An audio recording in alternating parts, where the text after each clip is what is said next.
Thank you. Well, hi, everybody, again. It seemed like we were just here together yesterday at 4 o'clock, and we're back here today at noon. So welcome to the Friday, November 8th special council meeting. And I just, as we start, I just want to say we're sitting in formation, as I like to call it, because we have two councillors that have had to call in remotely. So this allows them to be able to participate better in the meeting.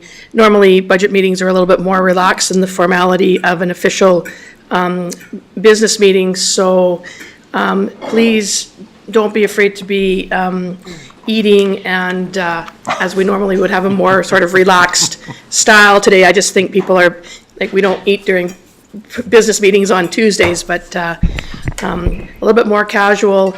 And unless the speakers list gets really long when people have questions, I will leave it just to you to find an opportunity when there's a pause in the presenters talk to ask a question. But I will keep my eye out if the lineup gets long or everybody's kind of waiting for the moment, and then I will be the interrupter if necessary.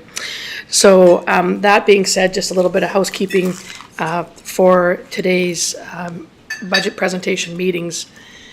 I'd like to acknowledge that land on which we gather is the traditional territory of the Ktunaxa, the Syilx, and the Siksika people, and is home to the Métis and many diverse Aboriginal persons. We honor their connection to the land and rivers and respect the importance of the environment to our strength as a community. I've received no late items, so I'd like to move on to number 4, adoption of the agenda as presented. Could I have a mover? Moved by Councillor Payne, seconded by Councillor Woodward. Yes, that's right, I got it right. I was thinking Lockenberg, and he's not even here. All those in favor and opposed, and that carries. And actually, Councillor Lockenberg is here, he's remote. Moving on to item 7, recommendations from staff. So we are going to start today's presentation with update on the Liquid Waste Management Plan, Stage 1. The Liquid Waste Management Plan is a strategic document addressing local wastewater issues. It involves a 3-stage process with an important component being public consultation and engagement through direct outreach. The principal aim of Nelson's LWMP, Liquid Waste Management Plan, is to ensure sustainable and efficient liquid waste management.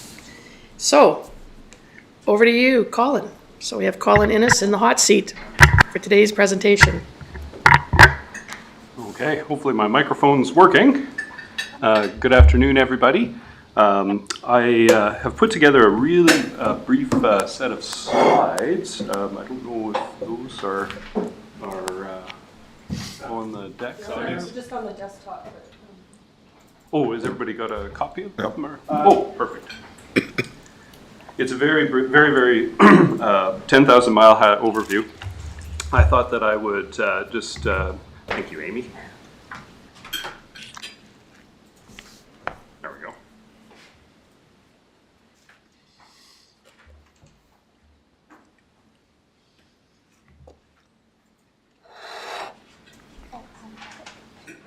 Okay.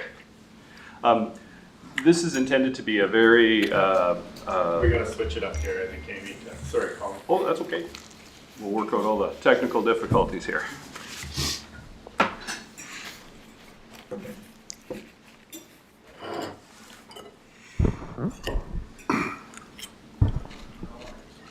I think this is where you say, you're like, I thought technology was supposed to make this easier. Right?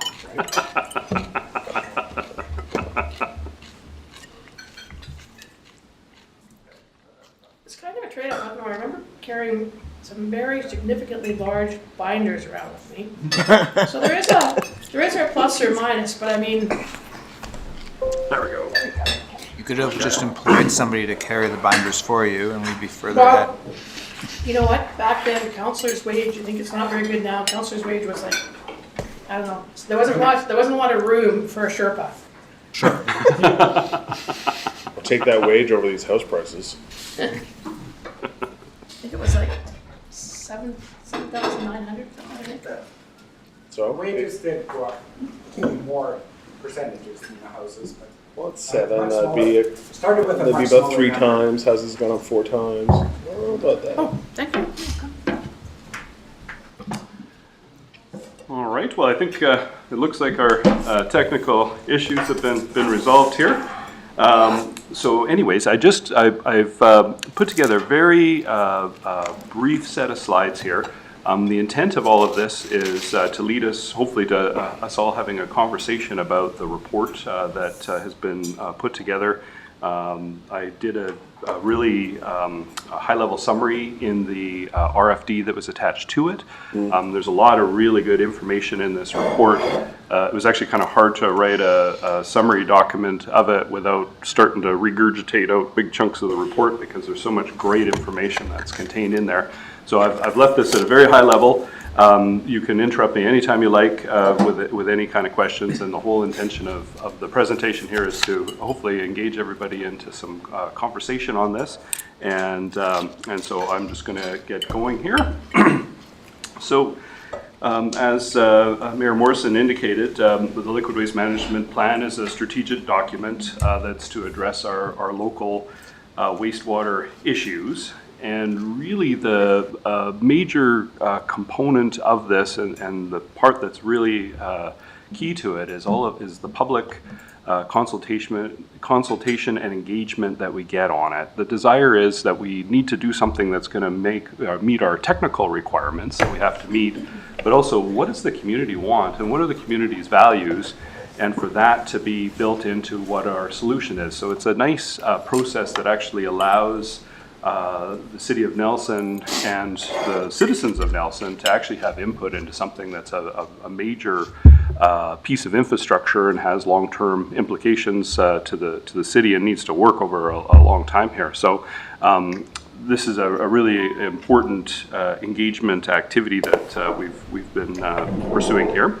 The LWMP the authority for it comes out of the BC Environmental Management Act, and the final document that is produced will actually be something that needs to be approved by the Minister of the Environment. So what the LWMP does is it's engaging all kinds of input, both technical input, public engagement, Indigenous engagement, and the idea is to try to get all of those values in to come up with a good solution that ultimately is going to represent what the community wants as our preferred approach to liquid waste management. So, why do a liquid waste management plan? Well, the liquid waste management plan is something that's been developed to give some flexibility to communities. The way that the Environmental Assessment Act works is that an activity like this for a community of this size would normally trigger us going through the same sort of process that somebody who's looking to start a mine or a big industrial activity like that would go through. Now, they realize that that would be very difficult for a community to get into that, plus all the cost and things that go along with it. And being that every community has to deal with liquid waste, they wanted to develop a tool that communities can use so we can get through this process to being able to deal with liquid waste issues, but that the way that the Environmental Assessment Act works and how all that process, can be a very long process and can take a long time to get there. And so this is to try to have a more tailored solution to fit communities as opposed to being something that the rest of industry is working through. So an approved liquid waste management plan, after we've gone through all the steps of consultation, have worked through the technical issues, have developed our recommendations, in the end becomes an approved authorization from the Ministry of the Environment for us to be able to proceed. That is a really nice thing in that we're able to move through this process, and then after that we're not having to go chase more permitting. Like, this really allows us to, let's figure out what we need, let's figure out how to address it, let's get it approved, and then we can start moving forward. And that really is kind of what they're wanting to set us up for, is to be able to sort of set ourselves up for success. Now, one thing that I really would like to highlight in this, and Amy has nicely formatted this on the slide here with borrowing, is that an approved liquid waste management plan will allow the City of Nelson to proceed with implementation of the plan without having to go through a further public consultation or a referendum for the purposes of borrowing. Now, the rationale for that is that because the plan is seeking the public input and engagement along the way as you're developing your solutions, that by the time we get to an approved plan, the public input is believed to have been part of the process. But that for members of council, just to be aware that by going through this process and having an authorized plan, you do not then need to go to another approvals process if you need to borrow for that. Now, we can talk implication to budget and all those things a little bit later here, but I just really wanted to flag that. I don't think there's many other processes, I can't even think of one, to be honest with you, that wouldn't require you to go that way for further referendum on borrowing. And so this is kind of a unique thing that I wanted to flag. So the process itself is a three-stage process. Really, what the first step in it is to assess what we know about the system and identify all the problems that we have. And then, after we've identified those problems and get into discussion with our groups, is to start to identify some potential options to how we can deal with those problems. Stage 2 is to further develop what we've got as options, and then to really evaluate what appears to be our best path forward. And the final stage 3 is, okay, now that we've figured out what's the way to go, let's wrap this all up and document it, and then do a formal adoption of the plan. And that formal plan then is what is sent to the Ministry of the Environment for approvals. So the stage 1 report findings, and I believe everybody should have a copy of the stage 1 report. It has some major issues that have been identified in it.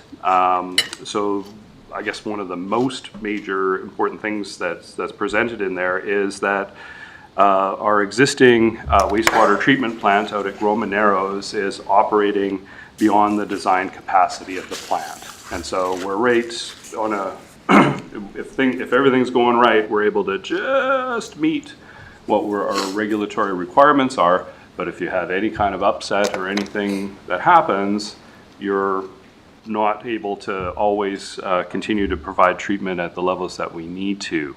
So basically, we've got a plant. It's done good things for us. It's operated for a long time, but that we've really hit the threshold of what it's able to do. The next major finding in there is that the existing force main that takes the sewage or wastewater, that's collected at Airport Lift Station and is pumped all the way out to Groma Narrows where the plant is, that force main has reached the end of its service life, and that it's needing replacement in a very expeditious manner. Councilor Woodward. Thank you. Thank you, Mayor. In another way to look at this too is that both these large components should be at the end of their life as we transfer to the new development. But like when you're talking, I'm like, oh, like all my my worry is going. But then again, we wouldn't want to have like a plant that was totally viable for another 15 years while we're making a new plant. So I mean, in some ways, everything should be right at the end of life, and then we transfer smoothly, hopefully, to a new wastewater treatment plant. Is that maybe a less worrisome way to look at it, or do you feel like we're pushing things beyond? Well, that's an excellent question, Councillor Woodward, and I think that to your point, you don't want to start developing infrastructure 50 years ahead of time, because it's going to sit there for an awfully long time, and if you don't need it right away, it doesn't make sense to proceed. So I think your point of that we've actually got the life out of these investments is actually something which is really good. It's just, from a budget perspective, we're now unfortunately at the point of time where we need to replace those items. But I agree with you that trying to maximize the potential of the investment that you've made already is what you really are seeking to do. So the fact that we've gotten to this point, I think, is a really good thing. It's just now we're at the point where it's time to shift gears and to move forward. So it's this tail end piece here that, as we go from one old system to a new system, is going to be challenging, as you say. Sure, yeah, it does present some challenges to us, but at the same time, I think the key thing is that if we stay focused on trying to do the best job that we can with what we have and ensure that we're moving forward so we can do what we need to do in a timely manner, I think that's what we should be doing as a community. Thank you. Thank you. Okay. Colin, can I just clarify, when you say at the end of its or design, whatever the terminology. Design life, yeah. Yeah. Is that from both a volume and regulatory, like the requirements change over time of what treatment 100%. looks like, right? Yeah, no, and that's an excellent question, Kevin. Yeah, the plant, of course, when it was designed and built, the regulatory standards were one set of regulations, and things have changed. And so from current regulatory standard, we have a hard time being able to continuously meet that. Right. But yeah, that's a product of time and things changing along the way. And I mean, we have had the plant provide us with lots of performance, and it has treated an awful lot of wastewater since it was built. So yeah, I think that it's been a good investment for the city, absolutely. Part of one of the things flagged in the report, and again, we'll be talking about this more, is that there's some pretty big very large capital investments that need to be made within the next 10 years. I think the way they were characterized in the report is that they're generational kind of investments. This isn't something that you would routinely be doing every 10 years. This is some big pieces that, is something that you're looking at maybe every 50 years. And so it has some large capital that's required, and I mean, obviously that creates some challenges for us in how we navigate through that. But at the same time, it is something that is setting us up then for a really long period of service. And so it's just hard to get the planning and everything in place to line us up for success. But I don't believe it's also insurmountable here for us. Another piece that came out of this, which is something that there's going to need to be some more work done on it, is that the provincial regulations for biosolids and biosolids disposal, our current methodology, which is that the solids that after you've treated everything, and there's a number of solids that are left in the end, they're dewatered through a centrifuge, and then they're shipped off to the Udashenya landfill for landfilling. And under the current regulations, that is not consistent with the current regulations. So on a go-forward basis, we're going to have to look at how can we do biosolids in a different way, because I don't believe that landfilling is going to be something that we're going to be able to do for the next 50 years of this facility. So we need to find solutions to biosolids as well. That part about the biosolids, is that a material issue in terms of us going forward with the liquid waste management plan? It is something that we have to figure out as part of this, because that's going to be one of the things that they're looking to, is how are we addressing biosolids, because it is part of liquid waste. When you treat it, you have a liquid stream that you're releasing, and then the solids, the residual solids that have been treated. So it is something that we are going to have to work as to how we intend to do that and to come up with a solution for that as well. And so is that work is being done with the regional district of Central Kootenay? I'm just trying to, and then could you tell me what other communities are doing with their waste? Well, I guess I probably couldn't give you a definitive list on everybody. I believe that if I remember correctly, Castlegar has some ponds that are where material goes into, and then those ponds would be dredged after a period of time. A lot of other communities will have started composting biosolids. That's a very common way to deal with biosolids. Another way to deal with biosolids is to incinerate them. But of course, that's something which is an energy-intensive process, and you really miss out on the potential opportunities that biosolids can represent. If you have a Class A biosolid, that's a really good organic material, and we're living in a part of the world where there isn't all kinds of surplus topsoil and good, rich organic growing medium as well. So it does represent an opportunity that way. So my last one, so then what you're telling me is it could be that our engagement with the Regional District of Central Kootenay could be that we're not taking this to Udashenian, but we're taking it to Samo, to the organics. That would be the most likely outcome, I guess, looking at it from this at this time. Thank you. Okay. Well, I don't know what happened here. Amy doesn't want to jump forward. Oh, here for me. Let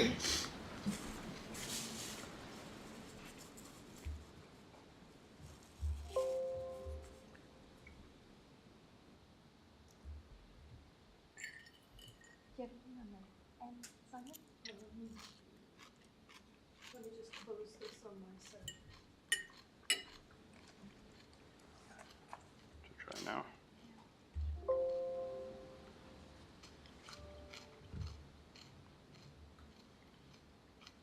Nope.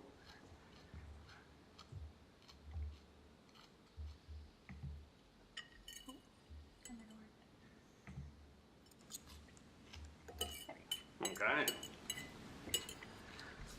So, the big recommendations that come out of the report are that we proceed into doing, assuming that council is willing to adopt the stage 1 report, but that the recommendation is for us to send our stage 1 work to the Ministry of the Environment and report on the progress that we've made. And then that we give them the work plan for stages 2 and 3, but that we do stages 2 and 3 together. And there's a reason why we're proposing to consolidate stages 2 and 3. And that's because we know that there's an immediate need to start doing upgrades at the wastewater treatment facility. And a big thing too is that the force main, as we're all aware, is something that's failing, and so we need to move forward with that. We also, through this process, we were able to get a lot of feedback, and we appear to have identified core projects that have support.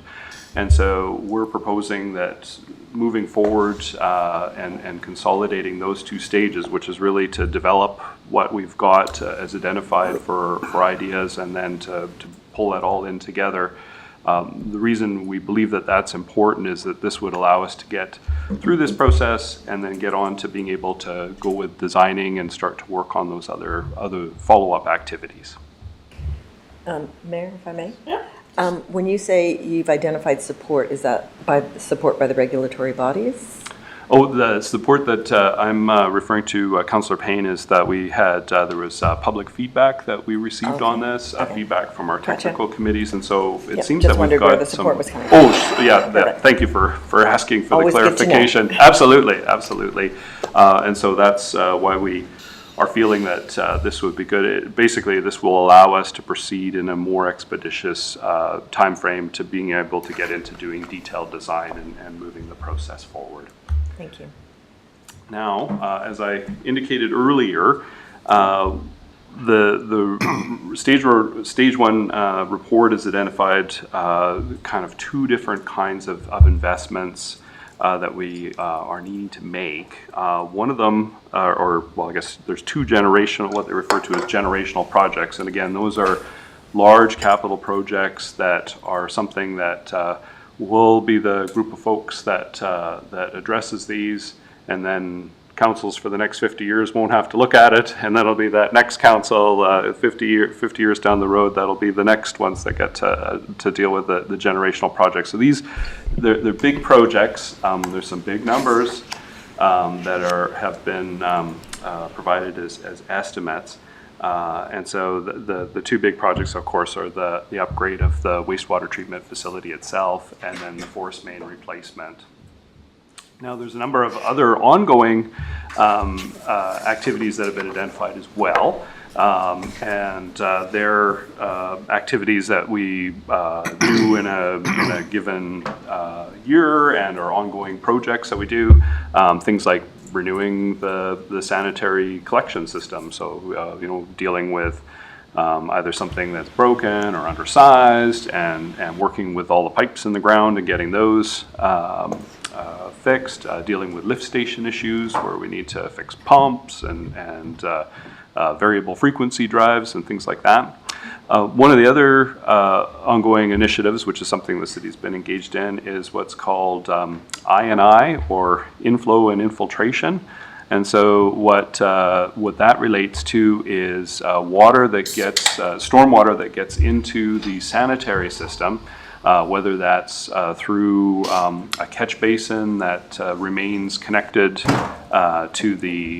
a storm catch basin that remains connected to the sanitary system, which was an old practice that is no longer considered to be a good practice, or it can be from surface flows that are able to get through. You've got holes in manhole lids, and water's able to get in through that, as well as you've got a lot of buried pipe that's in the ground.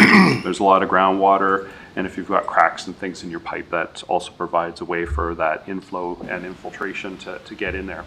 Now, the inflow and infiltration, I think it was Councillor Payne that had asked the last time we were here, kind of how much is that? And so I looked in the report, and it looks like there's about 300 cubic meters of what could be attributed to that infiltration and inflow.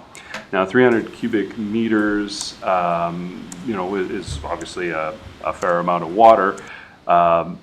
The reason why this can be problematic is that, there's always going to be a certain amount of inflow and infiltration that you're going to get into your system, but you're really wanting to reduce the amount of that exists, because the problem is that if you're, let's say we're dealing at it's first thing in the morning, or it's at supper time, and there's a whole lot of use on the system, and if you have a major rainfall event that happens, and that's when you're getting the inputs from this inflow and infiltration, that amount can be enough to be pushing you to where your infrastructure isn't able to handle that kind of flow. If it's something that's occurring slowly overnight, and it's something that you probably wouldn't even really notice, it's only going to be when you're trying to measure for it that you'll see it. But being able to get that out of there helps you with a number of things. It makes the material that's being treated at the wastewater treatment plant more consistent, and so you're not getting all kinds of variabilities in loadings of organics in it. And then it's a quantity thing. There's only so much water that can flow through the plant at a time, and if you really all of a sudden hit it with a big plug, you can wind up overwhelming some component of your infrastructure, which can make it very difficult to operate and can lead to things like releases to the environment, which is something that nobody desires. And then the last thing, as far as ongoing initiatives, is just for us to look at our stormwater infrastructure. A big portion of, we've taken a look at stormwater infrastructure more from a quantity standpoint, and looking at things like, okay, how's climate change going to affect rainfall, and how will that affect what we need to do with our pipes?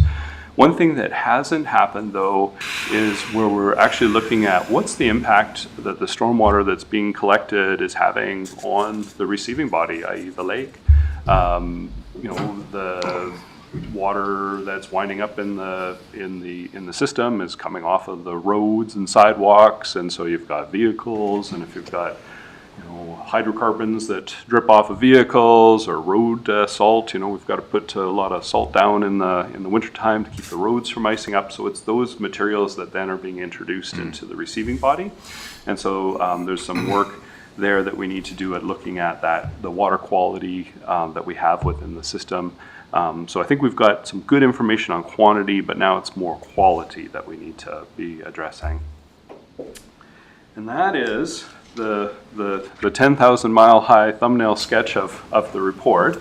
Like I said, the intent of this was hopefully to get some discussion going. I'll try to answer all the questions I can. There was a lot of information in the report, and so I'd like to open up the floor to everyone else and take your questions. Councillor Woodward and Councillor Page. Thank you.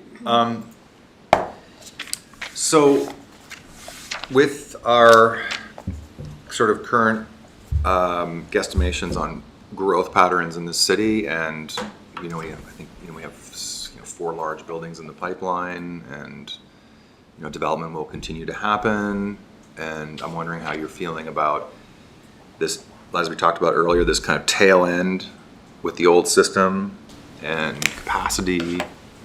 Wondering where your confidence level is.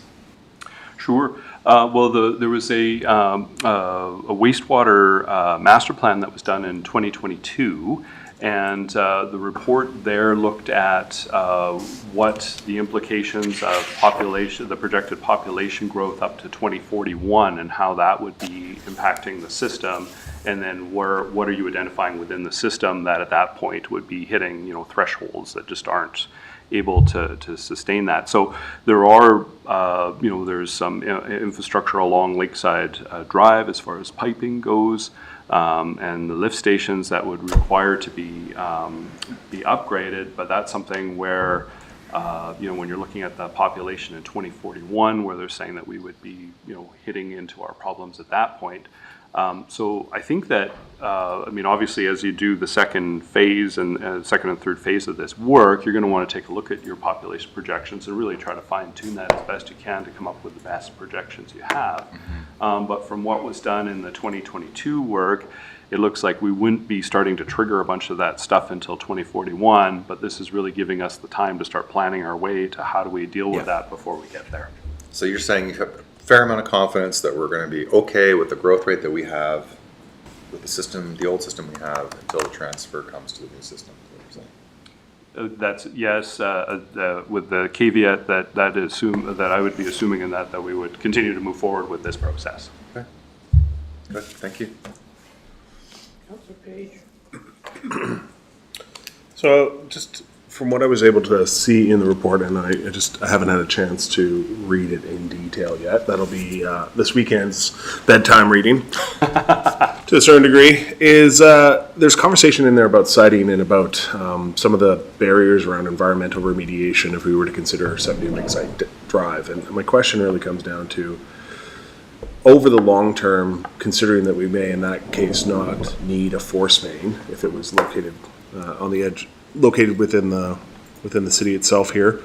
Are the environmental radiations something that we could overcome with time if we slowed down the process of doing this upgrade? I know we're at capacity and all of those things, but just trying to think over the decades, as much as that would be painful at the start here, is there possibly a benefit to slowing down and trying to work with the site at 70 Lakeside Drive? Sure, that's a great question. I guess 70 Lakeside Drive itself, because it still is considered to be an active landfill site. In order to move to a different land use, we'd have to close the permit out at the site, perform remedial works, and then move into construction and that. So, that would add more time to what we're doing. The biggest thing that I see, though, is that putting a large, heavy structure over top of an old landfill is difficult from a geotechnical perspective. And what makes that even harder is because you've got all of that material that's breaking down, is you're generating methane, and you don't really want to put a building over top of something that's generating methane, because that methane has a tendency to want to work its way into the structure, and then you can, an explosion would be the worst thing that could happen.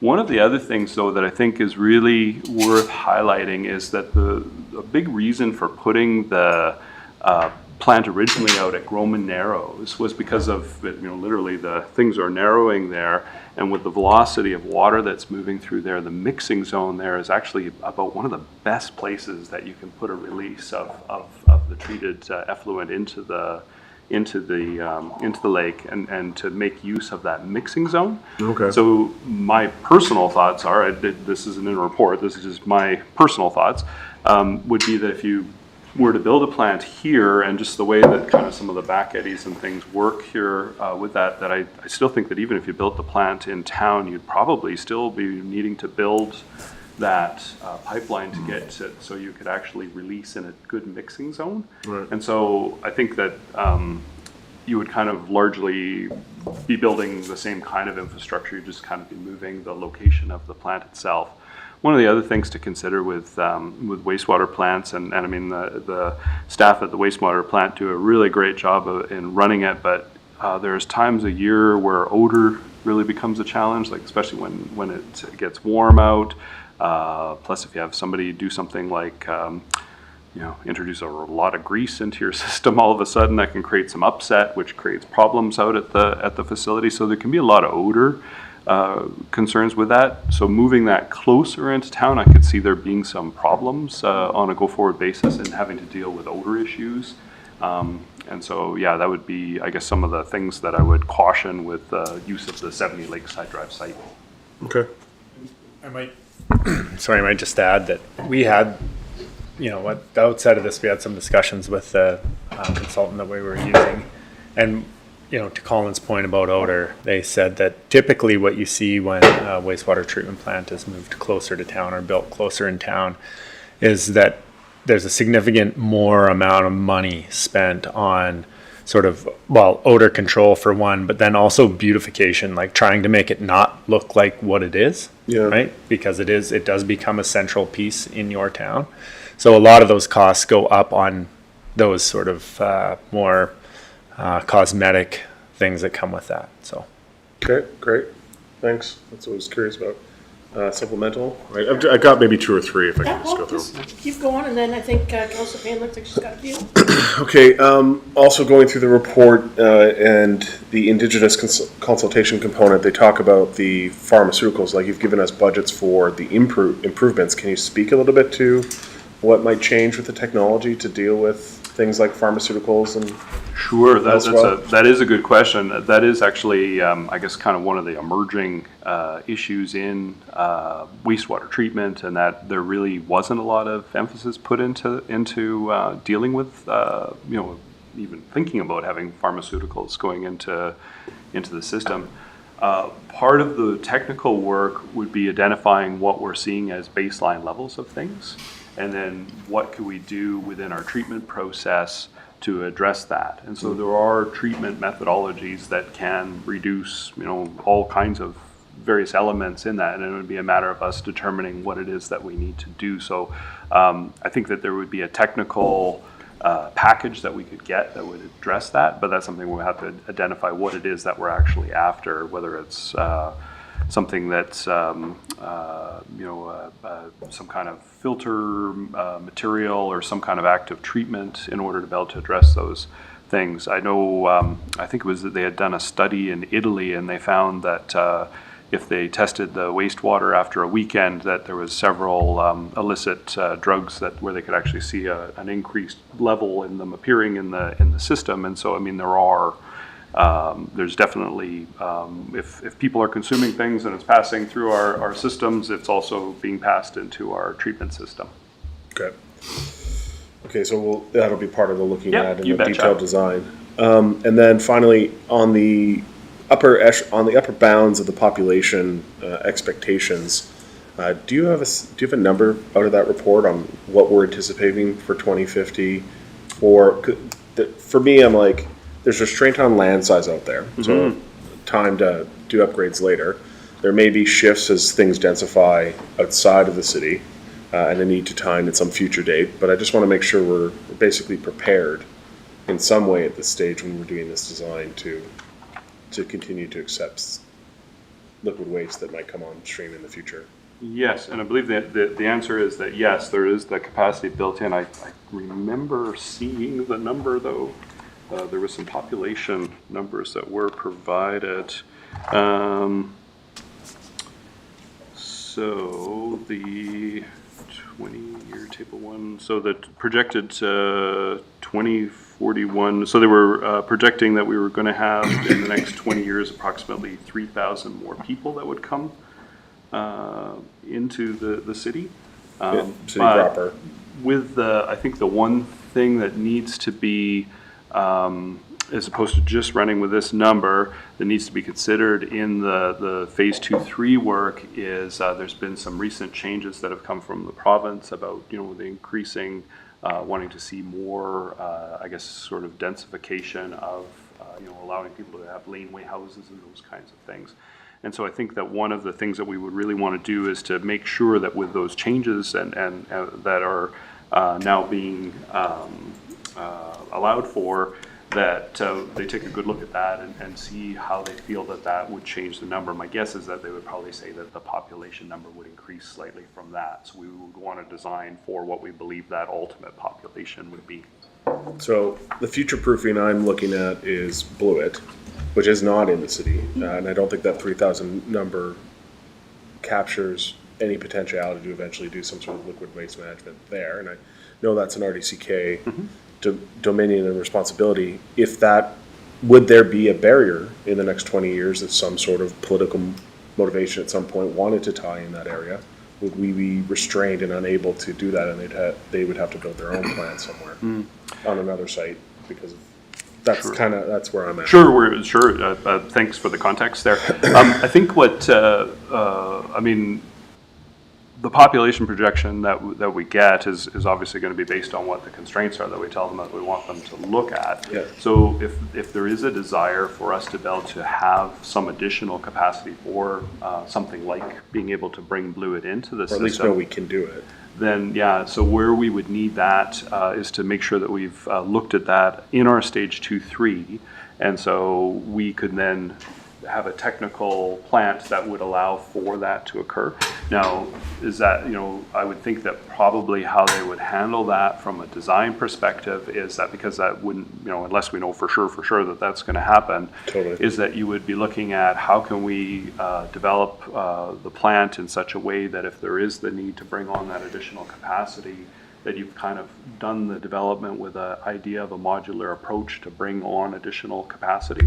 And so I think that as long as we do that up front and say that, that's something that we want to have the ability to do, then we could have that built into the detailed design portion.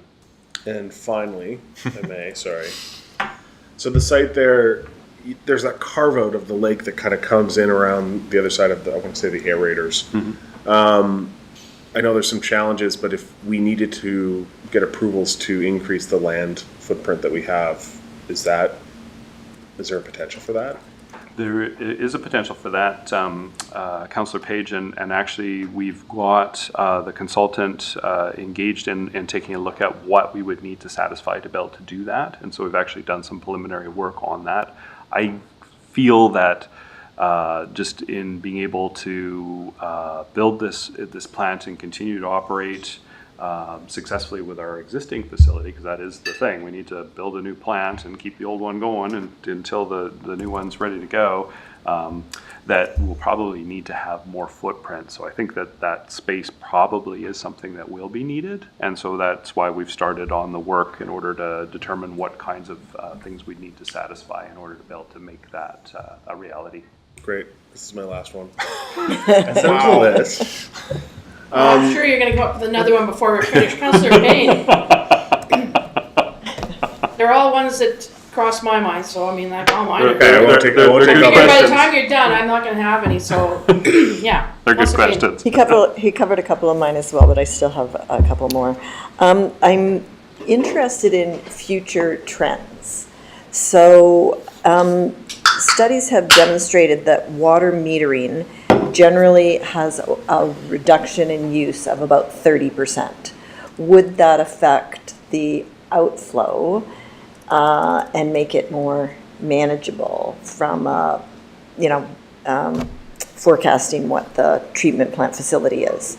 That's a great question. It would help with the quantity portion of things, but I don't know that it would help with the concentration. We actually have I mean, we're very fortunate in this community in that we've got a lot of restaurants and breweries and coffee roasteries and this kind of use, but we have a high strength effluent is what we have. So it wouldn't address that issue. Yep, gotcha, thank you.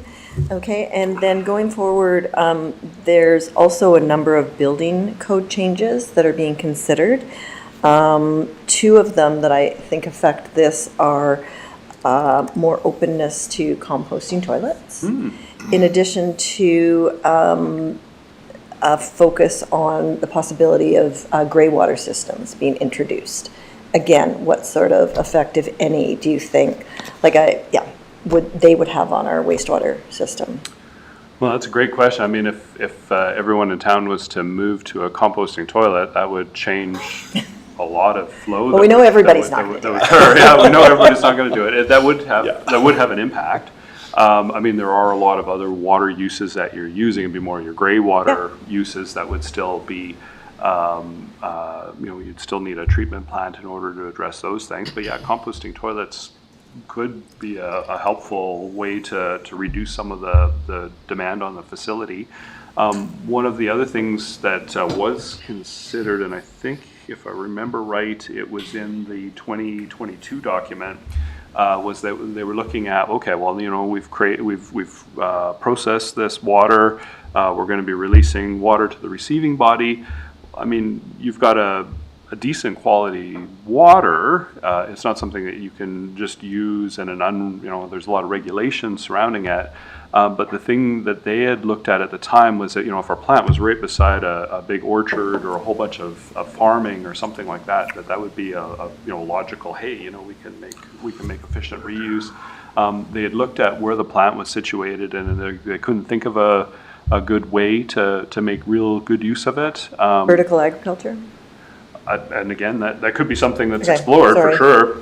But at that time, they had. We're talking about a generational thing. I think there's going to be absolutely. some changes, and I think the more they're on our scope, the better.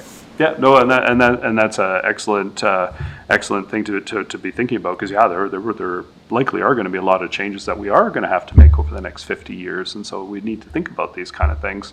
I guess all the easy to identify ones that you could use right now, and that we've got a whole bunch of golf courses and a whole bunch of agricultural activity. Unfortunately, it's just not right beside where the plant is, which would be the primo use of that water. But yeah, there could be some other options in the future. And are there any other future trends that you've seen that may also allow us to decrease the water? I really appreciated last time when you mentioned that those peak flow times, I think you said 7 till 9 in the morning and 5 till 7 in the evening. Is that about right? That'd be about right, yeah. Yeah, I mean, even just communicating that information is helpful as well. We were able to adapt in our household to manage those. So thanks. All But right. yeah, and this is as a result of a seminar that I went to when I was at the FCM, the Federation of Canadian Municipalities, because they had us casting way out into the future. Cool. And it was really fascinating as a variety of different municipalities, as well as the organization that presented this, started us thinking around, well, in this scenario, what would that look like, and in this scenario? So I think it's just really important for all of us to be aware of those when we're making a huge investment like this. Absolutely. And Thank probably the important thing is to not miss the ones that put more demand on it versus less demand. So we can have things that help us extend the life, but things that we would miss that go, oops, we didn't anticipate that. There's actually way more septic or sewage produced than we were anticipating. But I think the trends are, we're conserving and reducing as opposed to increasing those demands, other than, as Councillor Page suggested, that, if we looked at a boundary expansion or something and give us that capacity. Councilor Panera, before I go to the people that are up in the Hollywood Squares, any questions? No, it's been covered.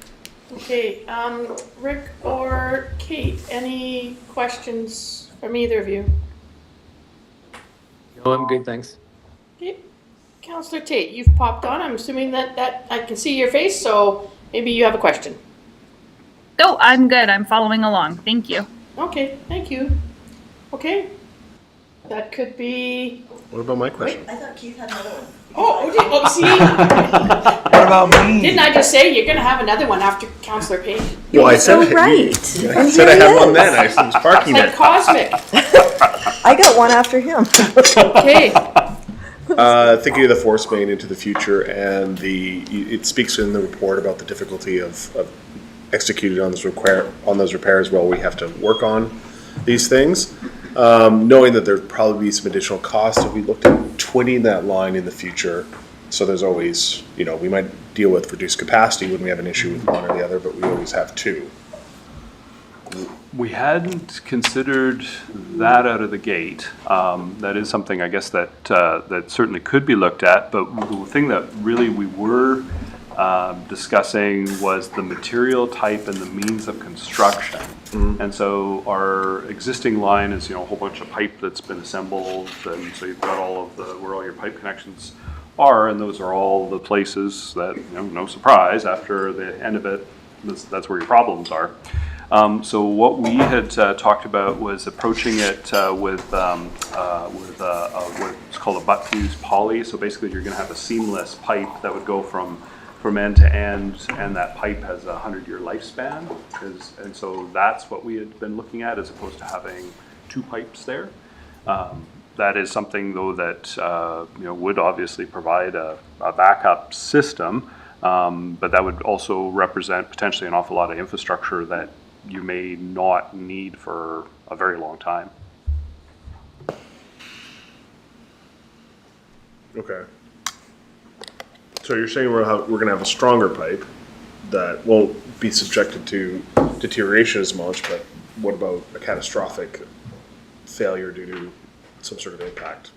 I know it's quite far down there, what's it, like 50 feet or something? Sure, yeah, it's a fairly well protected pipe, but yeah, if the pipe was to be severed, there would be not an additional way of conveying the material there. So that is something that you could look at a redundancy. Just in building a single pipe, I believe the estimate that I received from the consultant was about 9 million. So if you were to twin it, that would have implication to cost. Yeah. Okay. I was just curious if that had been considered. Good question. Do we leave the old pipe in the That was my other question. Well, good question, On the Kevin. lake? I'm not sure that they'll actually even let us. So Yeah. that's something that we could ask whether Might we have can to leave pull it it there. I think a big thing, though, is that because it's in such poor shape, it's not something that you could really rely on it being there. I just think that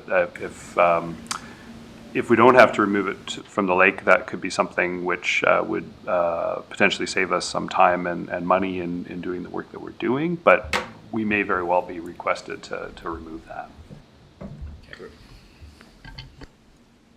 Counselor Payne. My last thought, not 100% directly related, but based on something that Councillor Page said a year or two ago, and the inflow and infiltration, is we talked a little bit about nature-based solutions, and is there any more thought going forward to, again, take, I know you can't with waste, that's why I'm just sort of rolling it around in my head, but I just wanted to bring it up again. Sure. Well, I'll take your question, Councillor Payne, and I'll jump on my soapbox here for in regards to stormwater, and that I think that's where the nature-based solutions could really be quite useful to us. Because if we're able to reduce the the rate at which it's moving through our system, as well as if we're allowing a settling to occur and infiltration into the ground to occur, that will really be beneficial to the city ultimately.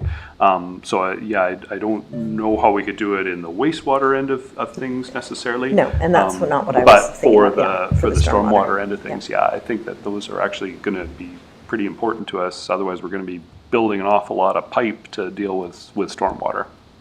Yeah, and we had a great example this past summer of just needing to water the trees and everything just to maintain a level of health for those things, that if we could keep more of that water in place, I think we all know that that water goes deep and trees are fine with that. But yeah, so just wanted to bring that up. Always very keen on how we can do a better job of keeping the water in place.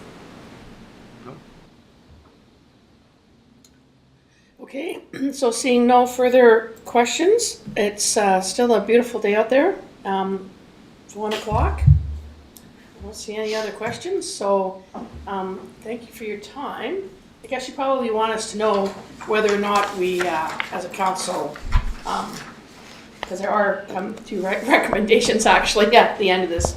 And so, so councillors, we do have 2 recommendations. And somebody want to move a recommendation? Move. Moved by Councillor Woodward, second by Councillor Payne. What? Can you read the first resolution, Councillor Woodward? That the staff be directed to formally submit the Stage 1 LWMP report to the Ministry of the Environment. Okay. I think we've had all of our answers questioned. Wait a minute. All of our answers questioned. Keith might have one more. Councillor Page? You would be so lucky. So all those in favor? And opposed? And I take it Rick and Tate, you're all good? Rick and Tate. Yep, I'm good. Thank you. Rick and Tate. Rick and Tate, sorry. Hi, Councillor Tate. You're on. You're okay? Perfect. Thank you so much. Okay, and that passes unanimously. And we have a second resolution. Moved by Councillor Payne, seconded by Councillor Woodward. Councillor Payne. And further, that staff be directed to notify the section head municipal liquid waste of the intention to proceed with stages 2 and 3 of the liquid waste management plan. Felt like a bit of a tongue twister, but I got it out there. So of course, Council, we can't ask questions about what is it before us, but obviously we need these 2 next parts to go through. All those in favor? And I take it that's a yes from Hollywood Squares as well? And Yes. so that passes unanimously as well? Right on. Thank you. Thank you. Thank you. Thank you for having your team here and enjoy that sunshine. Can you believe 10 degrees out on a November day? Afternoon. Yeah, I believe it. I hung my laundry out. Oh, you're welcome. Bye, everyone. I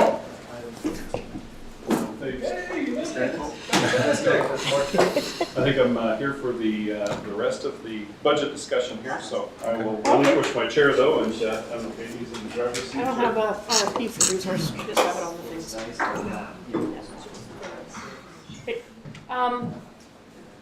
5 minutes, everybody, to reorganize the chairs and to visit other chairs, seats. Perhaps. You can see me in the room. I couldn't. I thought I was playing solo. So, welcome back, everybody, and we are moving on to item 7B of our agenda regarding the budget workshop and presentations. And we have resource recovery here currently, and so we have Emily Mask and Mary Tress, and oh Lord, Carmen, sorry, oh, I'm looking right at you, and the manager of that service, Carmen Proctor, here today to talk about the organics program evaluation. So over to you. How would you like questions? Like, we are a little bit, we're trying to be a little bit more relaxed here, but it's just about the fact that we have people that need to remote in and stuff, so we are sitting in uniform, in order. But questions while you go along, or would you prefer questions at the end? Somewhat throughout. Is there natural little and breaks? And if we do really, cover the answer to the question further on, we might just refer to that. Okay. Just so that you can know that, we do have an answer for that, but it's coming up. But if we don't, then we can go ahead and answer right then and there. Super. So we'll just we'll keep it kind of moderately high level, and just make sure that you've got those microphones on and that you are kind of speaking at one. So over to you guys. Right. Well, I do want to acknowledge that we do have our consultant, Shannon Ripley, from Yarrow Environmental. She's online as well. Welcome, Shannon. Yeah. Thank you. I'm really glad to be here with all of you, even if it is virtually. Thanks. So thank you for your time today to discuss the pre-treated organics pilot. I'd like to acknowledge the dedication and the hard work that's gone into designing and implementing this innovative approach to organics diversion. I extend my gratitude to our funders, consultants, partners, and colleagues mentioned throughout the presentation. And we're here today to share the results and the lessons learned and to seek guidance on how to use those to guide our next steps. As with all pilots, there's lots of lessons learned. So yeah, we're looking forward to a good discussion over this. So with that, I'm going to hand it over to Mary and Emily, who are going to deliver the rest of the presentation. Thank you, Carmen. And thank you, Mayor and Council, for hearing our presentation on resource recovery and the pre-treated organics program evaluation today. I will just introduce our organics team. So my name is Mary Tress. I'm the Climate Programs Coordinator, and I'm overseeing the organics program. And Emily Mask is our Climate and Energy Strategist. Perfect. So in this presentation today, we will provide an overview of the organics program, the evaluation, the results and discussion from that. We will share an update on resource recovery and then provide some options for next steps and open for discussion on that. For a bit of background on how the program has developed to present, following the successful initial pilot of the pre-treated organics program in 2020, Council adopted the neighborhood scale pilot program in 2022 as an opportunity to learn and inform a citywide program. Staff secured funding for the organics program pilot from the Federation of Canadian Municipalities and also from Columbia Basin Trust. And as part of our agreement with FCM, we agreed to conduct a community pilot and assess the successes and some of the barriers to the program compared to a curbside model. I should also mention the recent staff transitions in the organics program. So I have taken on coordinating the organics program earlier this year, and Emily, who has been coordinating the organics program and has overseen the evaluation of the program, has stepped into the strategist role with our climate and energy department. So for just a brief overview of the pilot program, during the program design phase, the city adopted a bylaw to support the program. Staff developed a variety of operational procedures for our pre-treated organics program, and staff worked with a third-party waste management consultant to determine how we would evaluate this very unique program. For implementation, in 2023, we launched the organics pilot program. From implementation until June of 2024, we distributed 2,100 appliances throughout the community. During that time, we focused our outreach to Fairview residents, and we achieved a 76% uptake in the Fairview neighborhood, meaning 76% of eligible households in that neighborhood took and began using a food cycler. During implementation, we also began monitoring the tonnages and monitoring other program metrics for the purposes of data collection. We are now in the management phase of the program. So we are managing the local repair program, monitoring move-ins and move-outs, and keeping track of the food cyclers that are in the community. We're working with residents to access program resources, and we are collecting the pre-treated material that is dropped off at drop-off locations throughout town and transporting that material to Groman to be composted at the Salmo Central Composting Facility. Question? Yes. Thank you. Can you tell us the usage of those drop-off bins? Sure, how much is being dropped off at the bins? That certainly factors into the evaluation.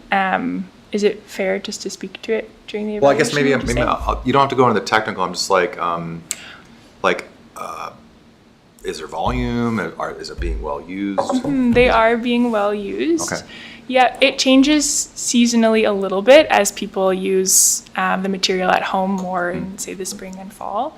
Right. But they're really frequently used. Collections usually collects every second day. What was I going to say about them? We installed a third location at the sports fields just recently as well. So we now have 3 drop-off bins in town. Okay, thank you. Yeah, thank you.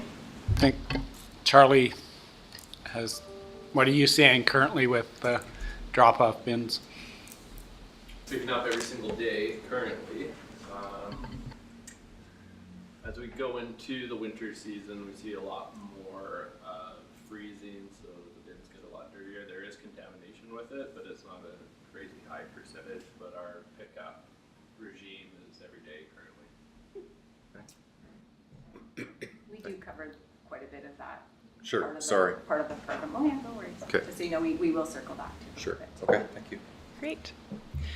At this point, evaluation has been completed, and I will turn it to Emily to discuss that in more depth. Thank you, Mary, and thank you everyone for being here today. As a part of our FCM agreement, the City of Nelson hired a third-party consultant to evaluate the program from a neutral standpoint.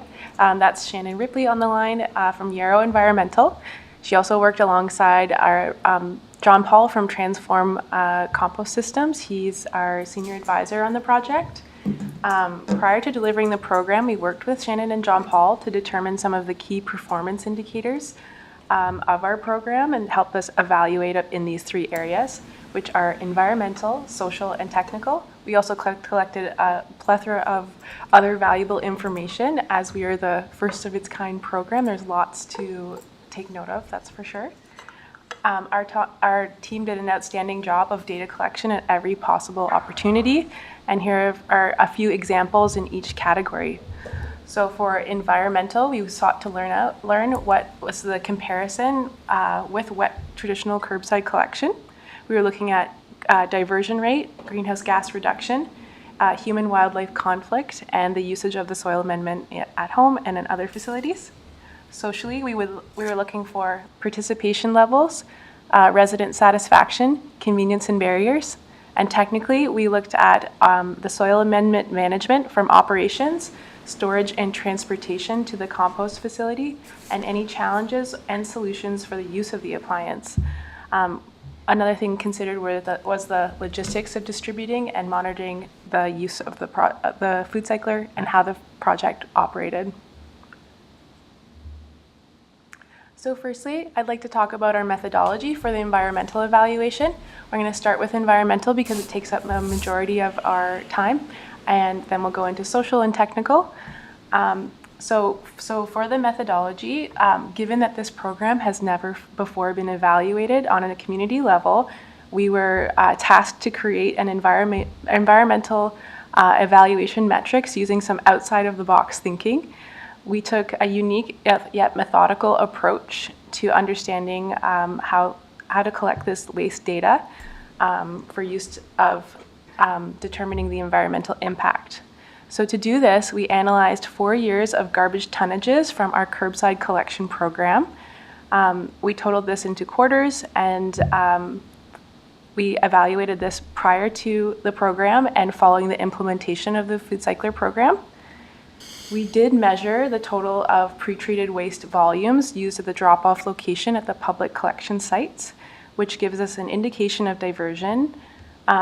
To determine our diversion rates, staff also confirmed and discussed with other communities that using the absence of weight in the garbage tonnage represented the diversion of food waste. But as we know, this is we didn't collect at curbside. We are unable to come up with those values as directly as a traditional wet curbside program would. We also conducted 3 waste audits pre and mid and post pilot project. And what these waste audits did was characterize the waste that was coming in through our waste program, so our curbside program, in the Fairview neighborhood, so our pilot neighborhood, and that these are snapshots in time that shows the composition pre, mid, and post-pilot project. Other metrics considered were bag tags, surveys, and there's a couple of other metrics that Mary will be speaking about shortly. With any research project, there is some limitations with the approaches that we use. So inherently with this program, we had some limitations with the ability to measure the volume of pre-treated organics through the program. As residents were using the soil amendment in their backyard gardens, and not all of their food waste ended up at the drop-off location. We were able to directly measure the volumes of organics diverted, but rather use the absence of food in the waste stream to do this. So within our tonnages, we used what was collected at the curb in particularly. And what we found through our research and going through all of our tonnage information is that Nelson has a very low curbside collection volume. So this was presented a challenge, and this is due to a high volume of self-hauling, we think. There is a significant amount of self-hauling happening at our Groman Mineros transfer station. This means that the weight collected of the curb is lower than what had been expected in comparison to our regional and provincial averages. Nelson offers a biweekly collection program, so that may influence our self-hauling behaviors. And we also made use of, the RDCK staff did a survey that concluded that about 40% of 16,000 of their users over 4 months came from the Nelson area and had access to a curbside collection program. Sorry, can you say that again? It's 40% of 16,000 users of Groman Narrow were residents of Nelson with access to a traditional wet curbside program. A traditional curbside. So they could have dropped it off at the curb kind of thing. We didn't characterize what type it was, so that could have been, bulky material. So that is all a little bit unknown. We don't know why they were there. It points to needing a little bit more information. Okay. So knowing this, there was a bit of a limited understanding of waste habit. Oh. Just 16,000 visits over 4 months? Yes. Is that what you're saying? Okay. Yeah. Not 16,000 people, but visits. Yes. Okay. So what they did is they asked every user for 4 months certain questions, and they were able to glean that 46% of those indicated that they were from Nelson and that they had access to curbside collection. But they didn't ask what they were dropping off, because we have access to curbside, but when we have construction waste, we go out. Yeah. So that's what Yeah, we only go out for the things that the city of Right. Nelson says, please don't leave at your curb. Yeah. And we saw we did a little bit of a survey and didn't have a high participation rate, but the majority there said they were there because of yard and garden waste. Yes. Right. For sure. That's the other thing we take. Yeah. Okay. Okay, so I would like to talk to us a little bit about our pre-implementation audit. So the City of Nelson conducted a characterization study in the Fairview neighborhood prior to the implementation of the food cycler program. We did this to determine what was the composition of our garbage stream and how would it change through the use of the food cycler. Both waste characterization studies, all of them were done using a standardized approach called, I think Leslie's. Will you want to I have been having some technical difficulties, but we don't have this. Do we have this available to look at? It might be easier for them to see. Okay, because that's just sort of harder to see. I found it deeper down the slide. You just have to keep Okay, scrolling. just have to keep It's the on going same- down? Okay, thanks. I the same started going image. down and then I saw the hundreds of pages, so. it's okay, it was just my notes that changed. Yeah. Okay, I'll go back to that and just keep on going down the, thanks, Jesse. Oops. Oh, we went ahead. Okay, so our, so we just start that section over so that. Yeah, so we conducted a pre-implementation waste audit in the Fairview Collection neighborhood to determine what was the composition of our garbage stream and how it will have changed in the implementation of the food cycler program. So all waste characterization studies were completed following the recommendation of waste characterization methodology for direct waste analysis studies in Canada. So that's a standardized approach. We worked closely with the RDCK to include collection information and for the Fairview neighborhood in August of 2023. That's the pre-implementation audit that we're looking at here. What it concluded was that about 52% of the garbage in the Fairview neighborhood consisted of organics. Yeah, so that includes food scraps, it includes yard and garden, a small proportion of yard and garden, all that green section there on the screen, that's all divertible organics, and that's pretty standard for municipalities who don't have a green card program.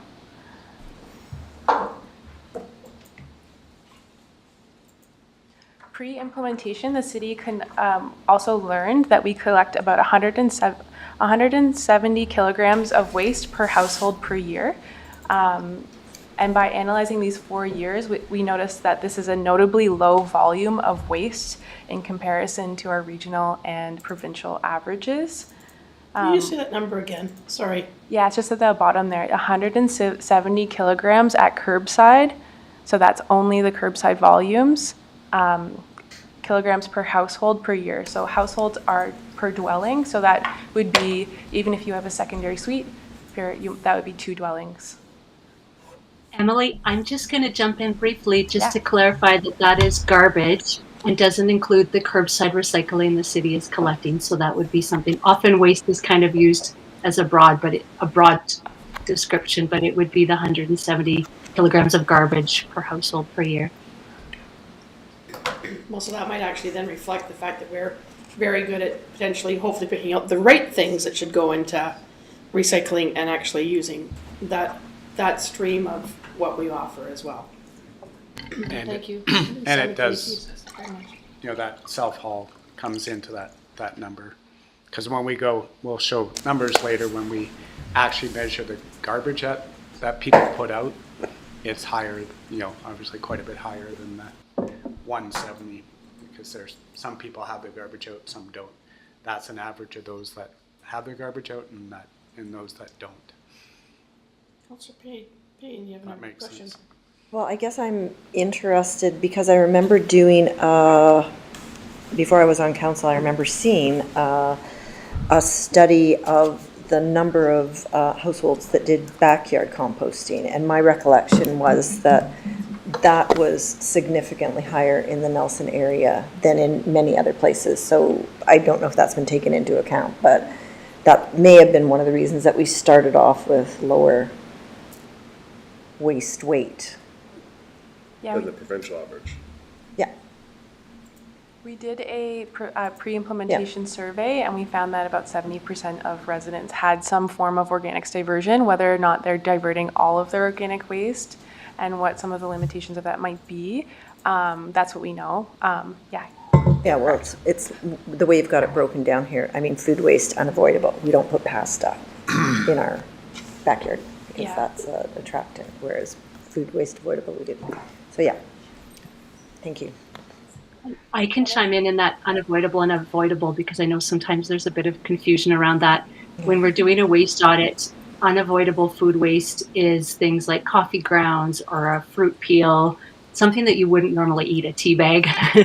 Avoidable food waste is things like a whole sandwich or a banana that ideally would have been eaten rather than ending up in the compost. So just to describe what those two categories are, often it's very surprising to people the amount of avoidable food waste, and it's very unfortunate this happens in all communities. There's a huge amount of waste of good food happening across Canada. There's been many studies on this, and I can see even the City of Nelson has been doing some education around this, but just to describe what those two things are for people. Okay, thank you. So it's not compostable and non-compostable food. Okay, that's clear. Yeah, no, I know food waste is a huge North American, certainly a worldwide issue, one of the leading causes of greenhouse gas emissions. So, thank you. Absolutely. So, as we mentioned, we do believe that there's a high prevalence of self-hauling in our community, and it's worth noting that self-hauling, for the purposes of this evaluation, for this study, are unquantifiable. So we've only used curbside volumes, and we're analyzing what's happening at the curb, and not at the transfer station at this point. So here is our post-implementation audit results.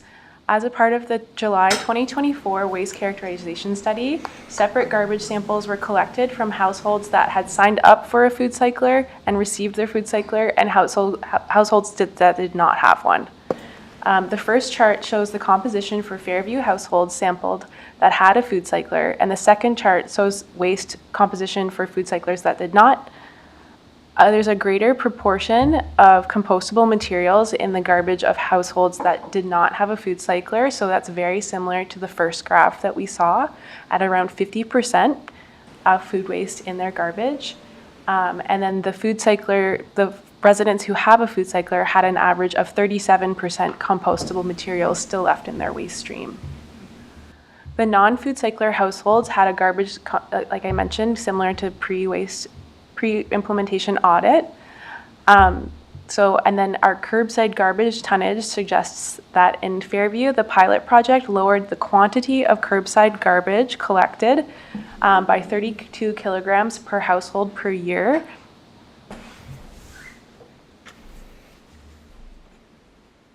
So we've used Creston throughout this presentation as a regional community comparison. Following the implementation of Creston's Green Cart program, Creston residential curbside contained about 30% compostable items.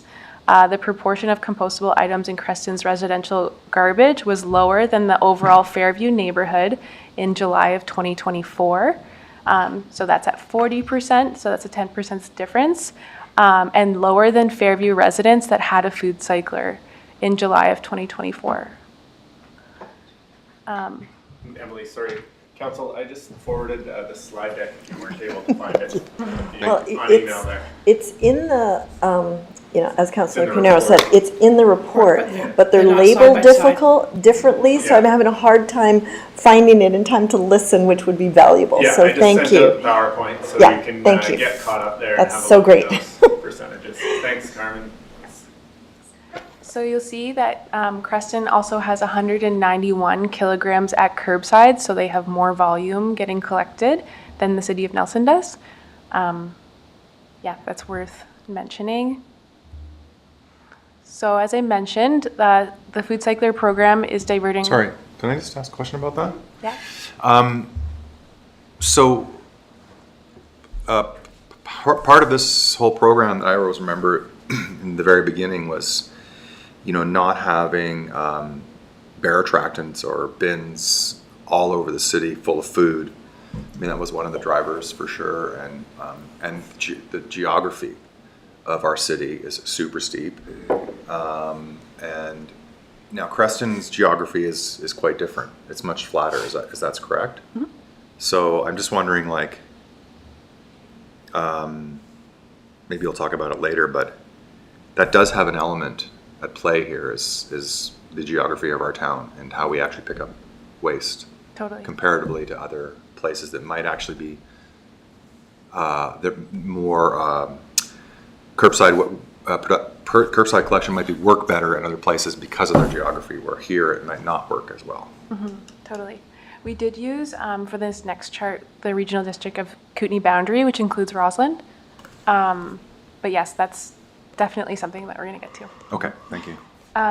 So our curbside garbage tonnage suggests that in Fairview, the pilot lowered the quantity of curbside garbage generated by 32 kilograms per household per year. We arrived at this number with combining our curbside garbage tonnages for the Friday collection day, and then our waste composition data. So that together led to a 32 kilogram per household decline.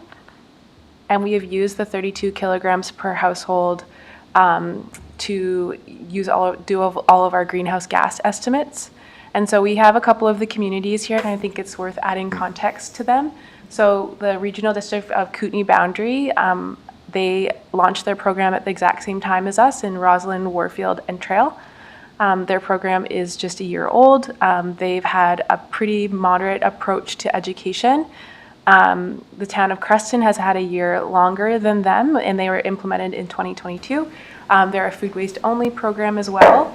Same with Nanaimo, and this city of Peterborough is just another community that we considered because we had access to their data, but they also implemented a clear bag system at the same time and have little to no self-hauling, so their waste is very much represented at curbside, so it would be a different kind of community of comparison, but yeah, just showing the power also of a clear bag system.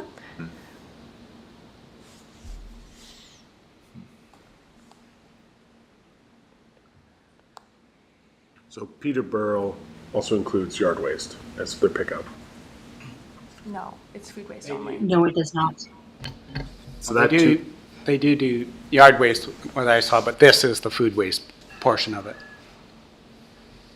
That's correct. Peterborough has a separate yard and garden material collection at curbside, which is not included in the data that you see here. This is just the data for their green cart program, which includes food waste and some pet waste. So they had about 10% of their garbage stream prior to the implementation of their green cart program was pet waste. So what you're seeing there, the 222 is food waste and pet waste and not yard and garden materials. don't put that in. And their program started October of last year. Interesting. Yeah. Sorry. With a clear bag, so that the garbage man is looking at the Yeah. fact that you're not throwing your banana peels Yep. in with your, I don't know, other garbage. I guess what I'm So But they've asking. had no- strong incentive to comply. Yeah. Yeah, they have not enforced, like they've been using their clear bags, but haven't really enforced yet if they are seeing organics in the clear bags. They told me. I'm trying to understand how realistic that 222 is as a comparator of uncaptured waste when it comes to our residents. 'Cause it's just such a big number compared. Yeah, totally. They have a much bigger waste profile than us. They're a bigger city. Also, we usually compare to BC specific communities because I don't know, food's more expensive here. I don't think we're wasting it as much, but yeah. So I think that Peterborough it's not something we cite throughout the report. It's just here for a bit of context. I would look more to Kootenay Boundary, Creston, and Nanaimo is more of like the North Star of potential diversion. They've had a food waste diversion program for over 10 years and just recently added yard and garden. So that's like, the 115 is a great aspiration. Peterborough is just something we had access to their data. Okay, that helps. Thanks. Yeah, I think if you look at, the actual kilograms from the audit, in July, those with non-food cyclers, 50% of their waste was food waste, including garden, and was 127 kilograms annually. So that would be 50% of our volumes is only, our food waste in the waste stream was only 127, not the 222, so we're quite a bit lower than that.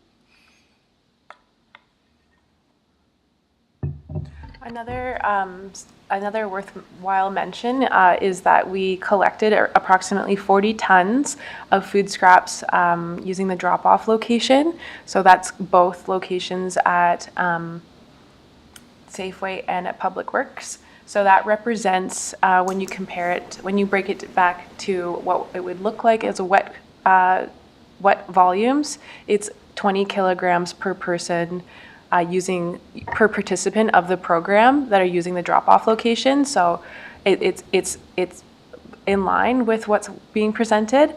And we also considered bag tag volumes, which haven't changed that much. Just other information that we gathered along the way. So Emily, on that one, the people that self-reported only, I think about 35% said that they were using the drop-off bin, so that 20 kilograms is 35% of the people. So if you gross that up, it's quite a bit higher number, but it's self-reported, so it's hard to quantify that. But the quantity is what people, the 20 is what people actually put in the bins, not, which we know is nowhere near the 100% of the people put their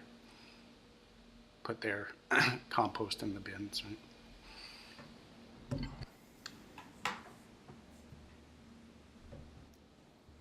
So what we've done in here is we've put, so this is our 32 kilograms per household per year, and then this is a cumulative 30-year analysis of the greenhouse gases avoided from the 1 year of implementing this program. So City of Nelson is at 1.76 tons of greenhouse gas emissions avoided, and the Kootenay boundary is at 2.11 and Creston at 3.31. Over, how many residents we have in the community, it would look like a lot. This is per person, so it would be a lot starker if we had it over how many people live there.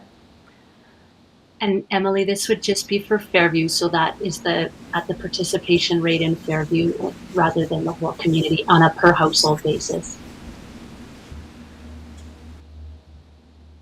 Councillor Payne? There's something I'm missing here. So the 1.76 is only from Fairview, so if we added on the rest of the community, that would triple? No, that's no. Help me understand that then. The 1.76 tons of greenhouse gas emissions per household. Per household, thank you. Year avoided, Okay. yeah. Got So it. Yeah. it's on a per household basis, yeah. But just based on the results from Fairview, given that that's where the pilot project was focused and where there was the 76% of households that had a food cycler. Okay, thank you. Yeah, I think it's assuming that the whole community would, on average, divert 32 kilograms.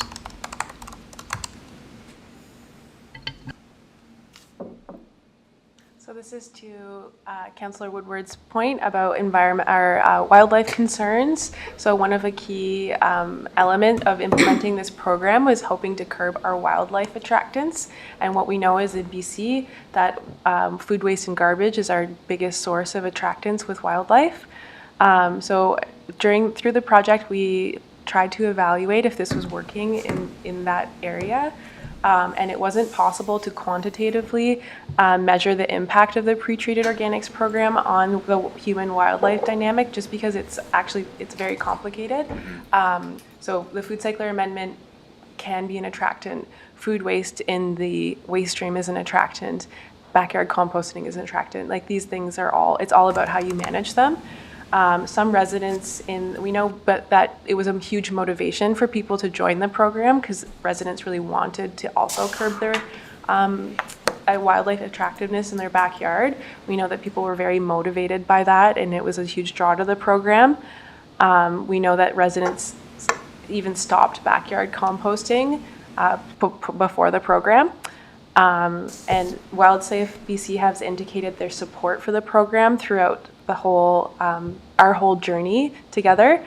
And they also believe it's a great way to reduce the quantity of food waste present in the waste stream. So that's definitely a win. But it was hard to come up with statistics on how this was working. At our household, with our food cycler, like we just store the end product in a sealed bucket inside, right? And you can, and then periodically we add it to our gardens. And so it's actually like very circular in our house for that. And I suppose that's kind of the ultimate design of the system. But I think the great thing about the product at the end of it is that you just put it in a sealed bucket, and you can just have it in your basement. It's not like, there's nothing gross about it. It's just a totally dry product. So I think that's a real bonus. And I've always wondered about all that wet waste that would be floating around town with a curbside wet waste program, and what kind of attractant that would be. So I guess, I don't know, do you have any information on wet waste programs in other towns? Yeah, we were able to collect a little bit of information from Creston and Castlegar. Okay. The conclusions were still it's a dynamic, really, right, that really makes it hard to evaluate. But we know that wildlife is attracted to the wet compost. Yeah, it was notable in Creston and in Castlegar. So, Okay, thank you.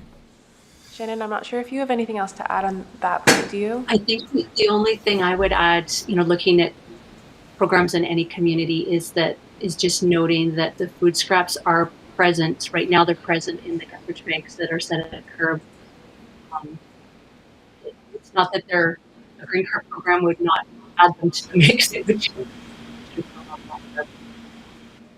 card and in other communities that started green card programs, that material is gone from being in a black garbage bag at the curb.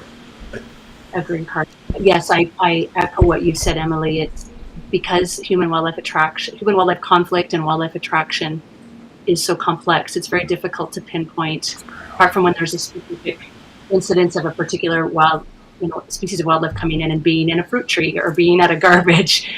Sometimes there's many things that can bring wildlife into town, and including the dynamics around the natural food sources and what's going on in the environment that particular season. So it is also something Clear Wild Safe BC is very motivated to support all the communities in the region to reduce attractiveness, and wildlife attractants. And there will be space for ongoing conversation around whatever path the city goes with, how to best minimize wildlife attraction.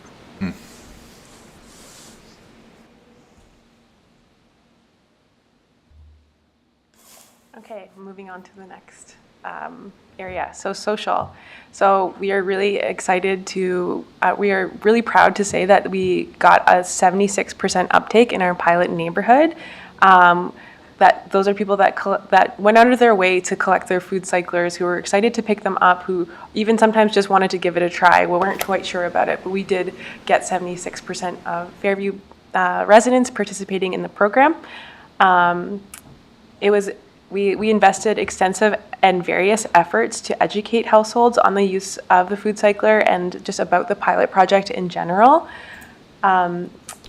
Staff ensured we had an equitable and accessible way to get food cyclers to all types of participants across all of our range of residents, and we are very proud of our efforts in this regards. Across the entire city, we have 46% of Nelson households own a food cycler now. So in this statistics, we use 1967 because our pilot evaluation ended, but now we're at over 2,000, so that's great.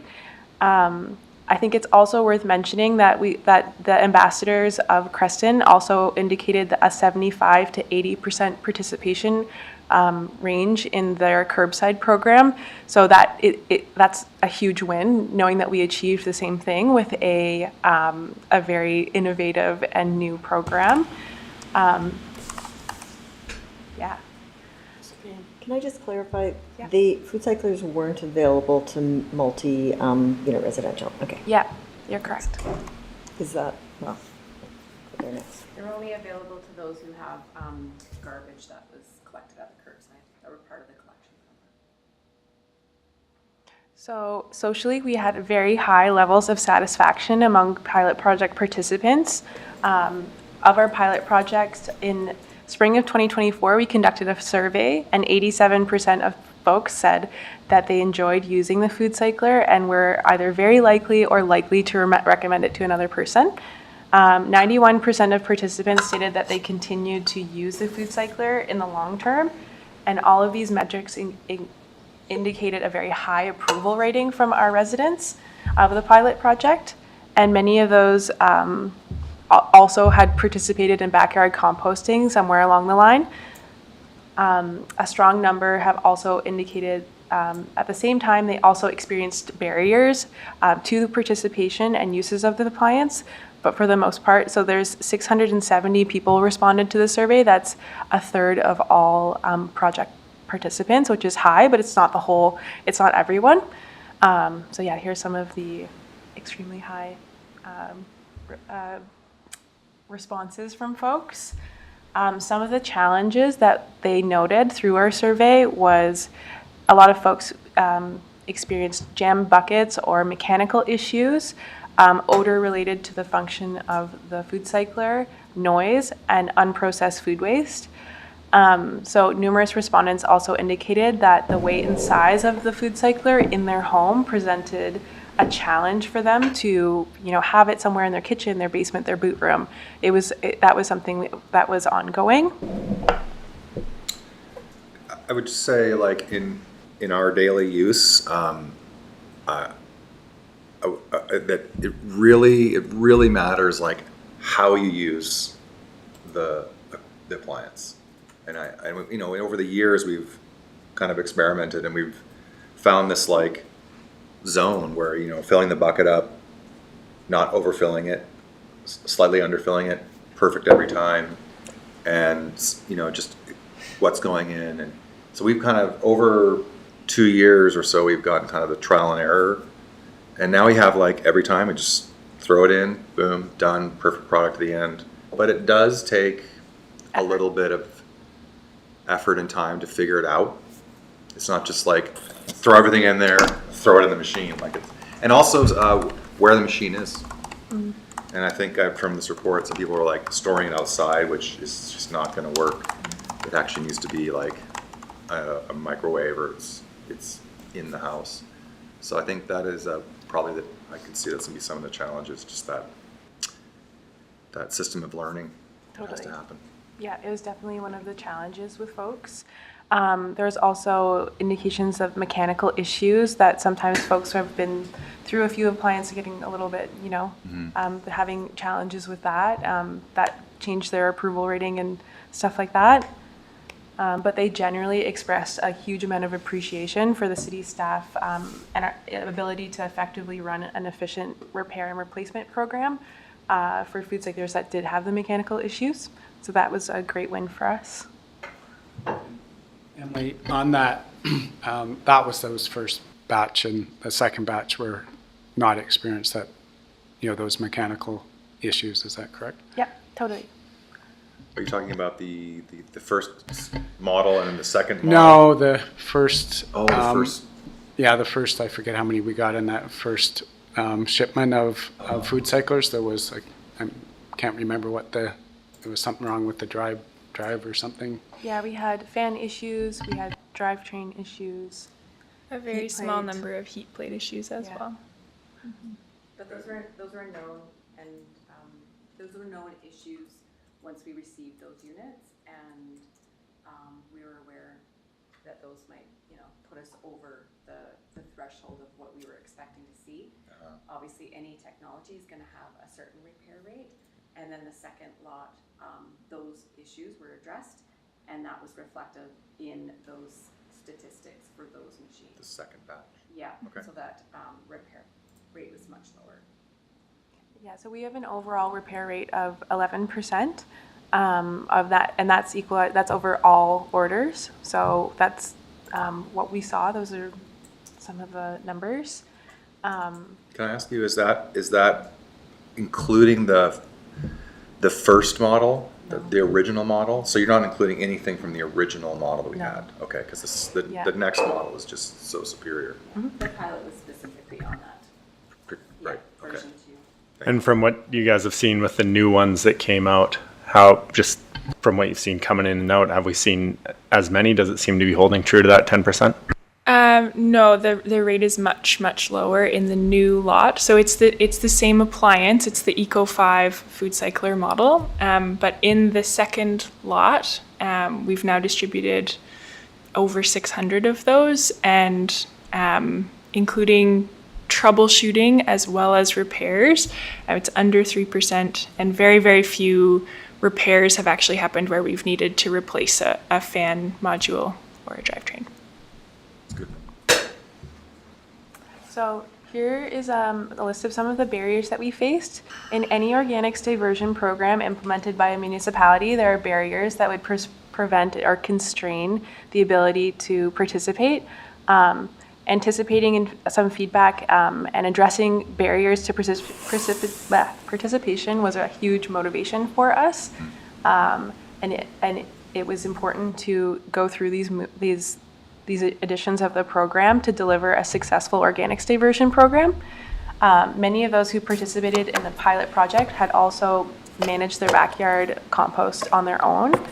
And they expressed a lot of appreciation for the program.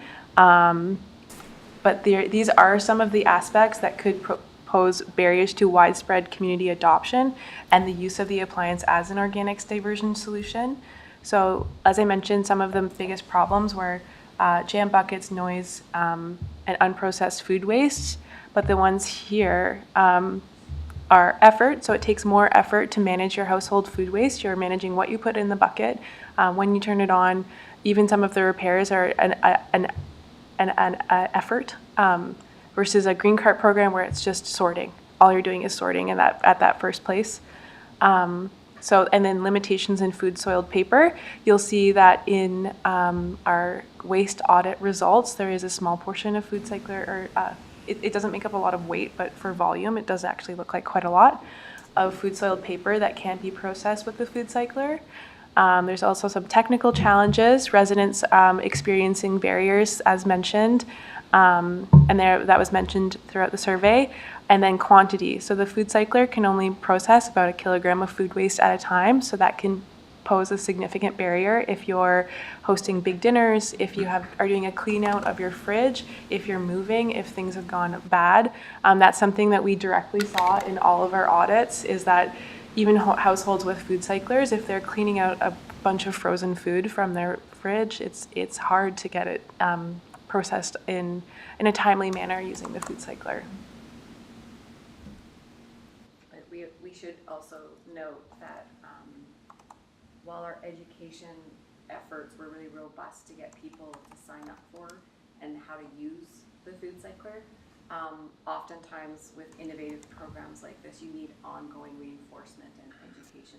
Like Councillor Woodward mentioned, like it takes a little while to kind of get dialed and used to it and stuff like that. So being that it was a fairly short time frame for the pilot, we didn't do any of those ongoing sort of reinforcement efforts of behavior change, that sort of thing. So. I'm assuming that household size is also a factor. I did talk to some people with families of 4 or more that just couldn't effectively keep up. Yeah, especially if they have young kids that aren't eating all of their food. And if you're eating, high on the foods and fruits and vegetables side of things, it's harder. Just a comment, because the fact that I go through this all the time when I think about what can go to the composting. So what could go in a green cart that could go then to the Samo plant is paper.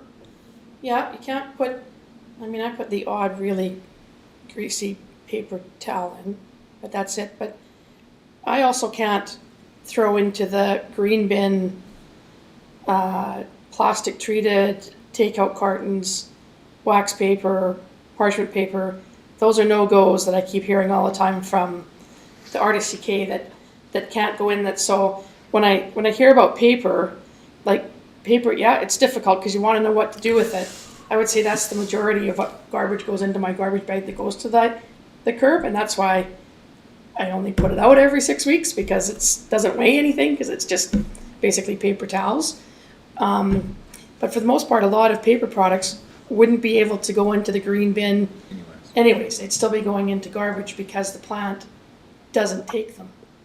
And what I'm hearing is that's one of their contamination problems, is for those people that think that the disposable, that the compostable takeout carton that they had can now go into recycling, into like a green waste recycling, which in fact it can't. So there's a lot of confusion about product and what product can and which compostable products could. Even if you're looking at even a curbside green cart, or however we want to describe these programs now, that shouldn't go in there, that would go in there and probably cause contamination in that system.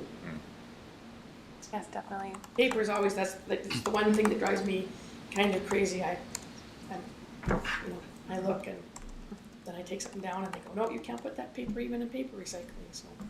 Yeah, and you'll see on the comparison to Castlegar on soil papers or soil compost paper, whatever, their numbers are the same as ours, having a green bin.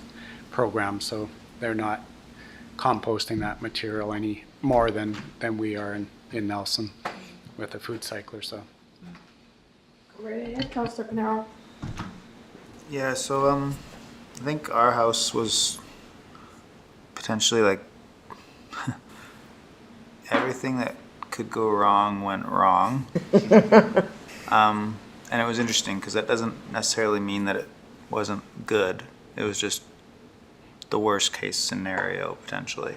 So our food cycler broke. The drive shaft or the hyper beam or whatever broke, and just it began to like produce sort of this food slime, not food powder. And then so that was the thing for a while, and then we ended up having to get it. Actually, the guy that lives upstairs had one, and that he wasn't using at all. So what we ended up doing was actually the best case scenario, and we just had I just stole his and used that base, and then we had 2 buckets. And so, because the other problem was we couldn't quite keep up, like it wasn't quite working. We'd always have a food cycler full of food waste, and then a compost bin that we'd have to sort of add to. So it was a bit, but with 2 buckets, it actually works pretty well. And then disposing of it before we started taking it down to the Safeway, we were just dumping it in the yard. In sort of we have the luxury of having like a garden bed that isn't being planted, so turning it into the soil kind of thing. But so there's a couple of limitations with that, and I just think that I had a question first of all. If I'm one of the 11% that their food cycler just explodes or whatever, what does that cost? If that 11% holds true and we expand to the whole city, can you sort of hypothesize of the maintenance costs for replacing appliances at that rate? Like we've had a food cycler for, I don't know, a year. Is it not quite a year? 6 months? I don't know. So if that rate continues, how much would that cost the city, sort of hypothetically? That would be my first question. Keep in mind that 11% is no longer the rate of the new appliances going out. And so if we were to go to a citywide approach, the newer lot that we would receive likely wouldn't have the same drivetrain issues either. Mm-hmm. And so what Mary had said was that repair rate was more down to 3%, but we haven't actually calculated what that would mean if we went citywide. We haven't looked at all of those metrics. Okay. And there, just to finish that, there's a 7-year warranty on those, so wouldn't cost the city anything. The food cycler has to replace those. Okay. Yeah. Okay. But For 7 years. We have an in-city repair program for them, don't we? We do. Thought there was a staff component to that, yeah. And that is being paid for by Okay. the warranty. Okay, great. And because that rate was, you were mentioning the staff component of the repair program, so that's largely been minimized so that food cycler can provide the majority of the support needed to just determine what the issue is and how to repair it. And I think it's worth noting, like we've seen the short-term issues with the food cyclers, but we haven't had them for 7 years. Like we don't know what that looks like in the long term. We just saw the initial issues. Like, I mean, that's something we'll find out. What year did we get the first ones? 2020, the initial ones, the first version? The little guys that the first 2020. 100 people got 2020? Yeah. Okay, so I know a few people that still are using that live out of town because they probably didn't have it from the beginning, but like I know I gave mine away to somebody and I had one of the originals and they're still using it, so one of the old ones even, so. Okay, now we're getting up to 4 years for some of them. So just the other thing that I was wondering about is, as far as like uptake from people and buy-in from the community, I feel like there was a lot of, you've mentioned it 17 times in this, just from what I read, that this is not compost, and like you're trying to be super clear with that. But I think at the beginning, there was a lot of people that were under the impression that it was compost. But having put it in the backyard and just turned it into the soil, it's quite clear that it isn't, and it just turns into moldy, stinky food that you bury in the yard, which you still, if you're going to use it, you still need a composting system. It doesn't work like that. So like We use it every year. We mix it into our gardens, and it's great. So I think there is a kind of 1 to 10 soil measurement. You have to have enough soil to make it work. And right? we do that, and it works fantastic. We have great growing. So you need to have the right Not as a result of ratio, that. It's like dead. the right amount of space where you can, like, if you go through a food cycler bin sort of every day kind of thing and dump it, that's quite a lot of room out there. It's a lot of digging.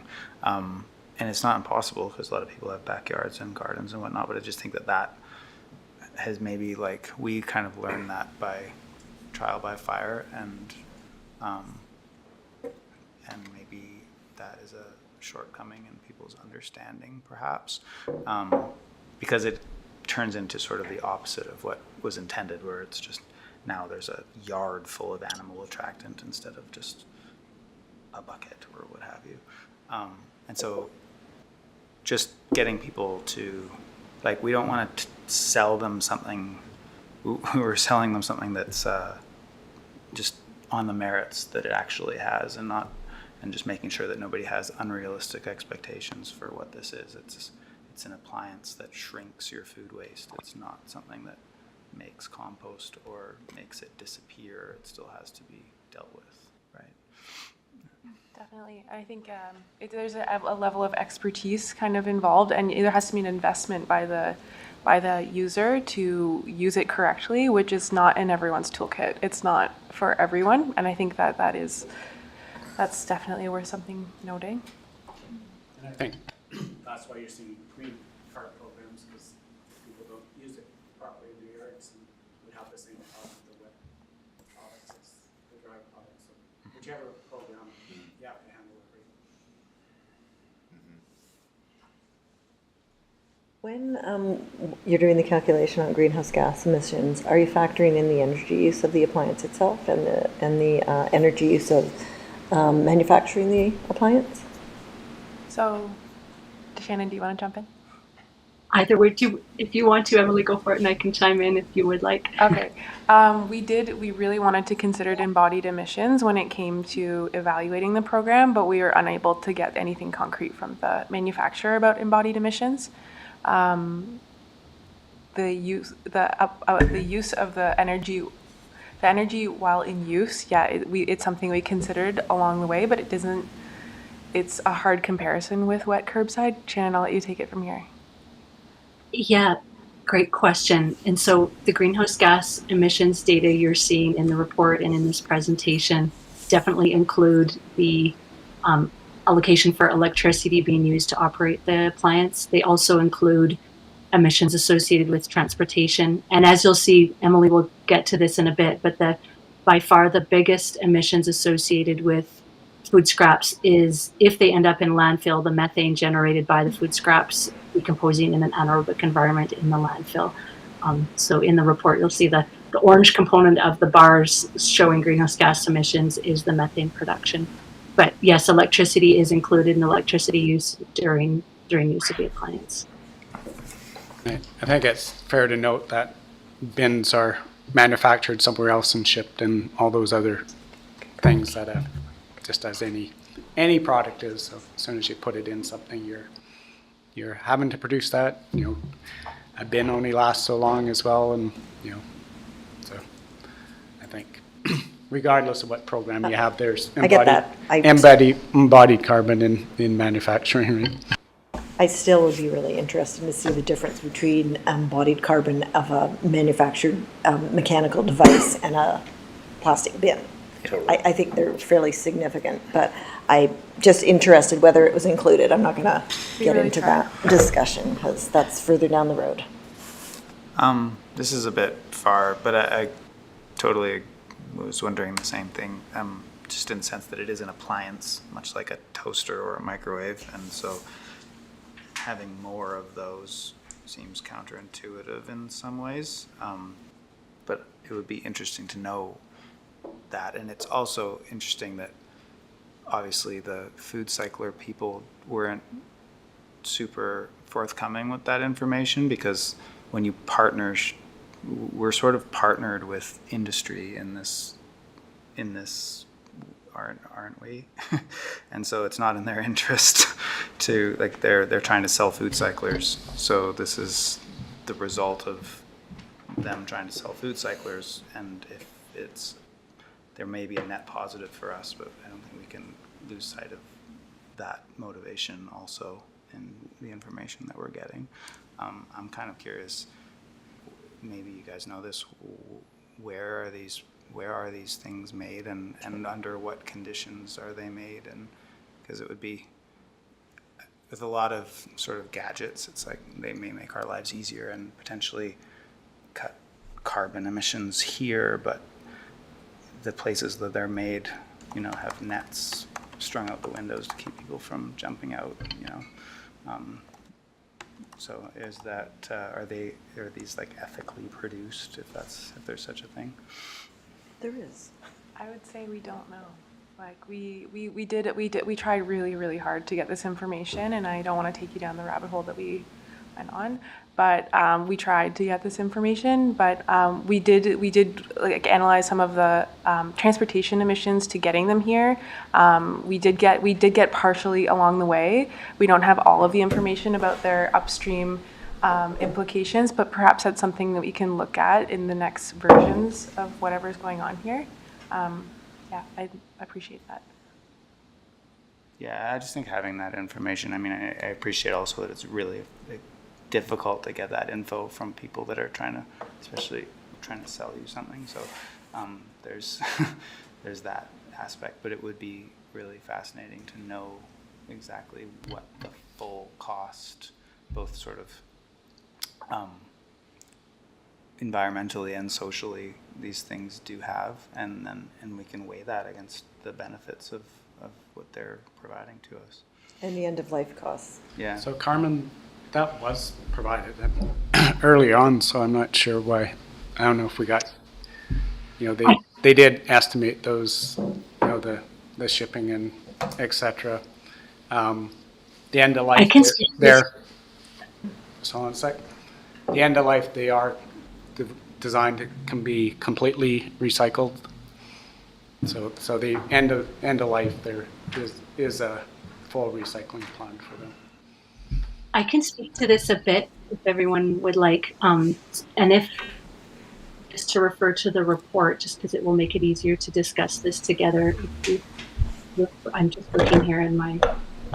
If you refer to the greenhouse gas section of the report, and first I'll speak to the analysis food cycler provided, section 9.3.5, and then there's an appendix that shows their analysis of greenhouse gas emissions. And so this was, the City of Nelson had requested that they provide basically an accounting of the embodied emissions associated with the appliance. So they did provide this.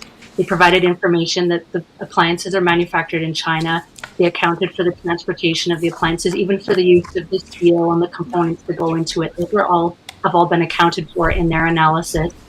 And then they looked at the transportation and then the appliances coming to Nelson, being used here. And then at the end of their life, the components that can be recycled being recycled and the components that couldn't go into landfill. So all of that was done. The challenge with the life cycle analysis provided by Food Cycler is that the way their calculator was designed, it assumed that all of the organics in the community were processed in the Food Cycler. And as we've seen in the other parts of this report, their households are using the Food Cycler to divert some of their organics, but not all of their organics. And so the calculator that was provided by Food Cycle Science, we were not able to use to do.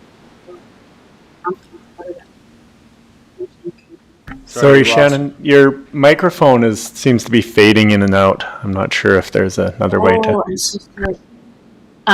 Is that better now? Yeah. Yes. Okay, I'll lean in a little.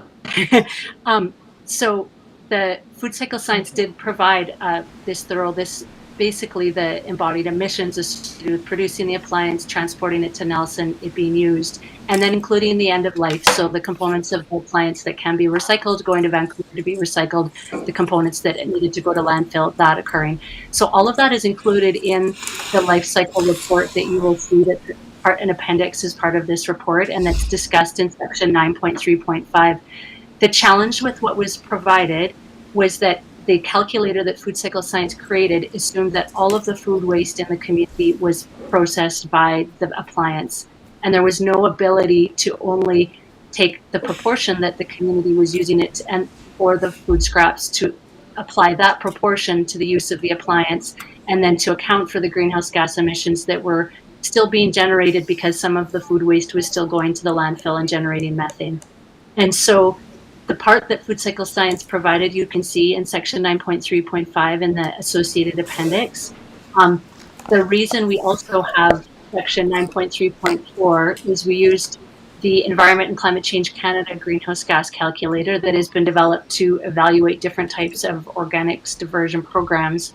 And we've used that to take the amount of organics that we estimated were being diverted from landfill through the use of the pretreatment appliance program, and then to use that calculator to assess the amount of greenhouse gas emissions being saved through the implementation of the program.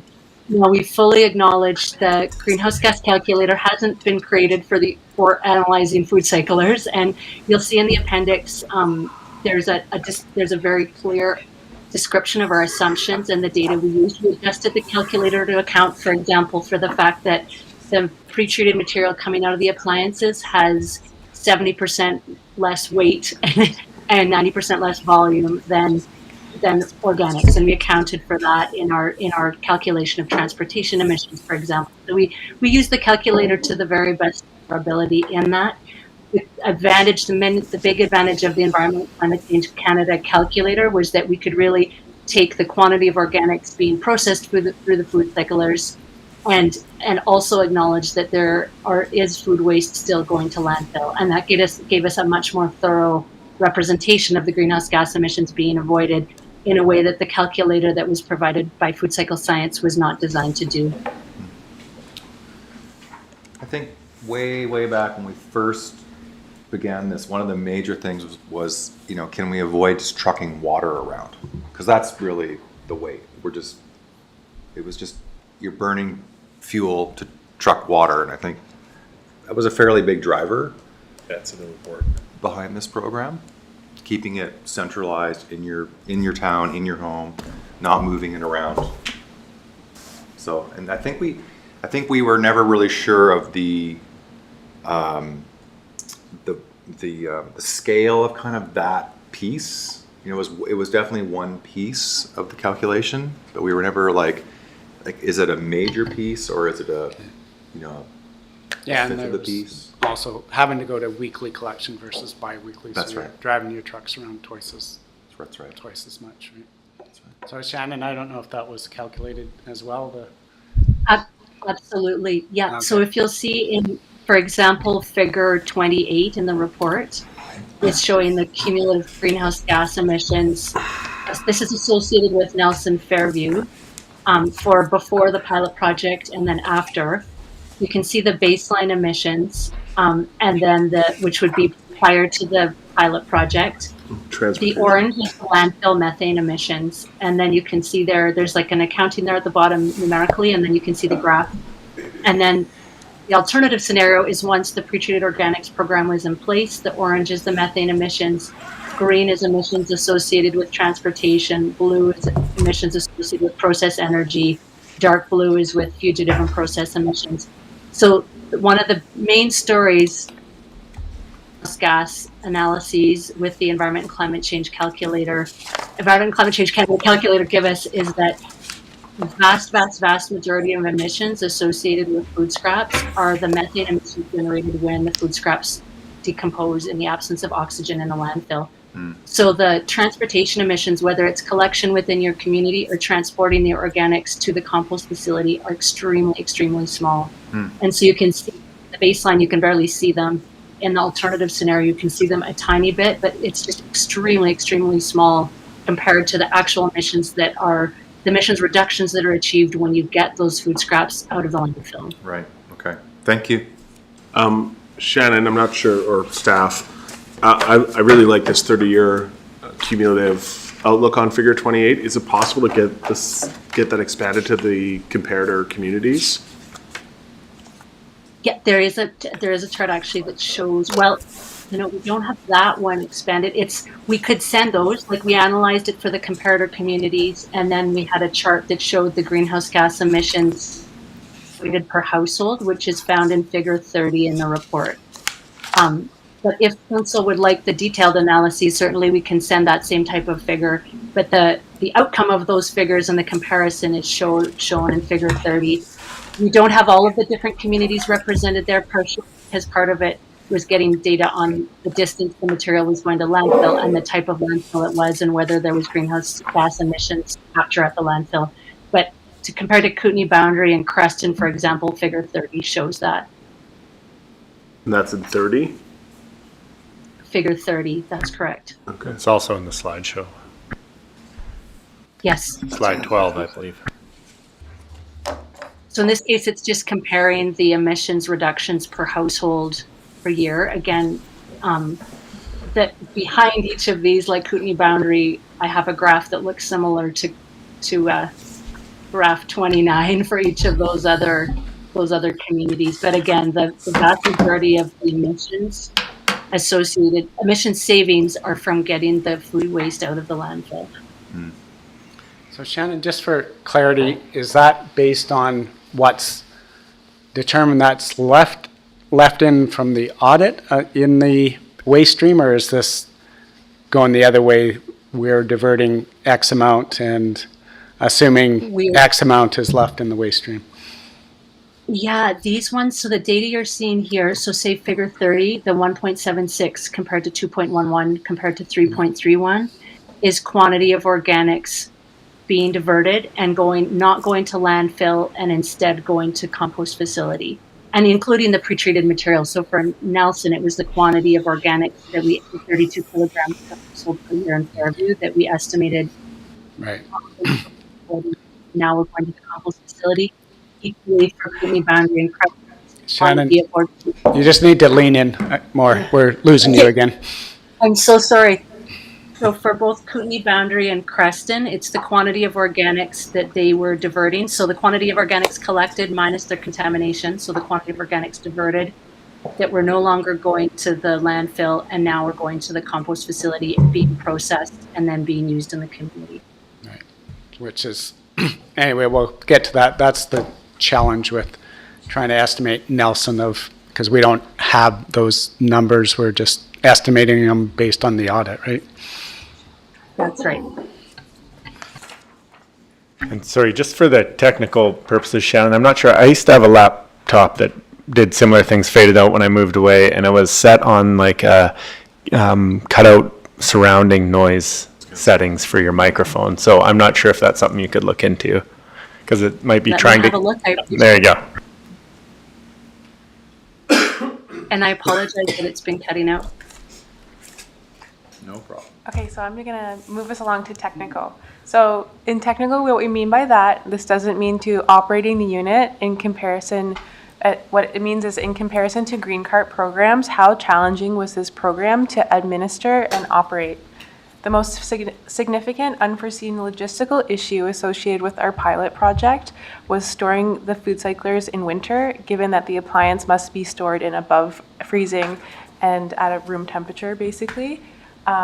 City staff found that it took more time than when we had originally expected to unpack the food cyclers from the packing boxes and prepare them for distribution for residents.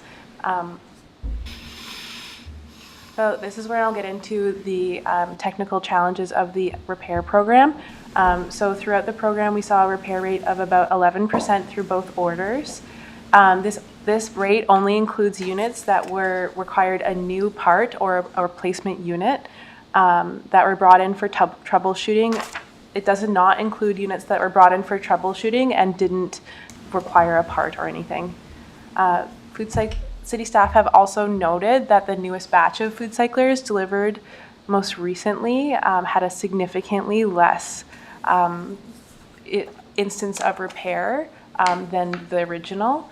And then Food Cycler has confirmed that we shouldn't see the issues that we saw in the first one in any future batches. Yeah, I would like to just offer a correction because we were using the figure 3% previously.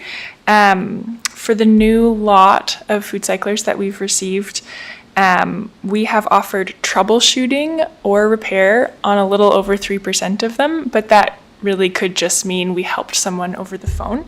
In terms of repairs that have been conducted on the new lot, we have only had one repair done, which is less than 1% of the new lot of food cyclers that are out in the community. So of these instances, only 12 we required a whole unit replacement. So we've been able to repair them in the community, which I think is a great accomplishment. We've also given out through the year that this research project was taken, 56 hours of troubleshooting with residents directly. Yeah. So another challenge that we faced was managing the end product to keep it stable and dry. It's been an ongoing challenge for operations and admin staff. This includes frozen locks, unprocessed food waste in the drop-off location, combinations, people losing the combination to the locks, unfortunately, has been an issue. And then when locks were removed, there's been some contamination, some pest issues. Some residents did find the drop-off location hard to use. At the point of our survey, not most people had used it, but we're seeing a higher uptick of people using it right now. We also had a long troubleshooting journey to navigate the carbon refill station, but we're doing a lot better now. We've also emphasized our commitment to the circular economy principles when administering this program, and we've been able to facilitate recycling and any parts or units that have been deemed unrepairable. So we have a partnership with Electrocycle to do all that.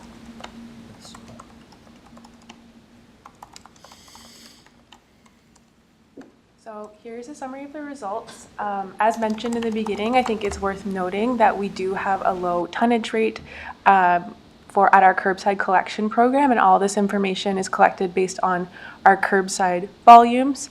And there is a bit of information there that we know our residents are creating garbage that we can't fully see in our waste profile, but this study has been conducted at curbside only, not at the self-hauling. Yeah.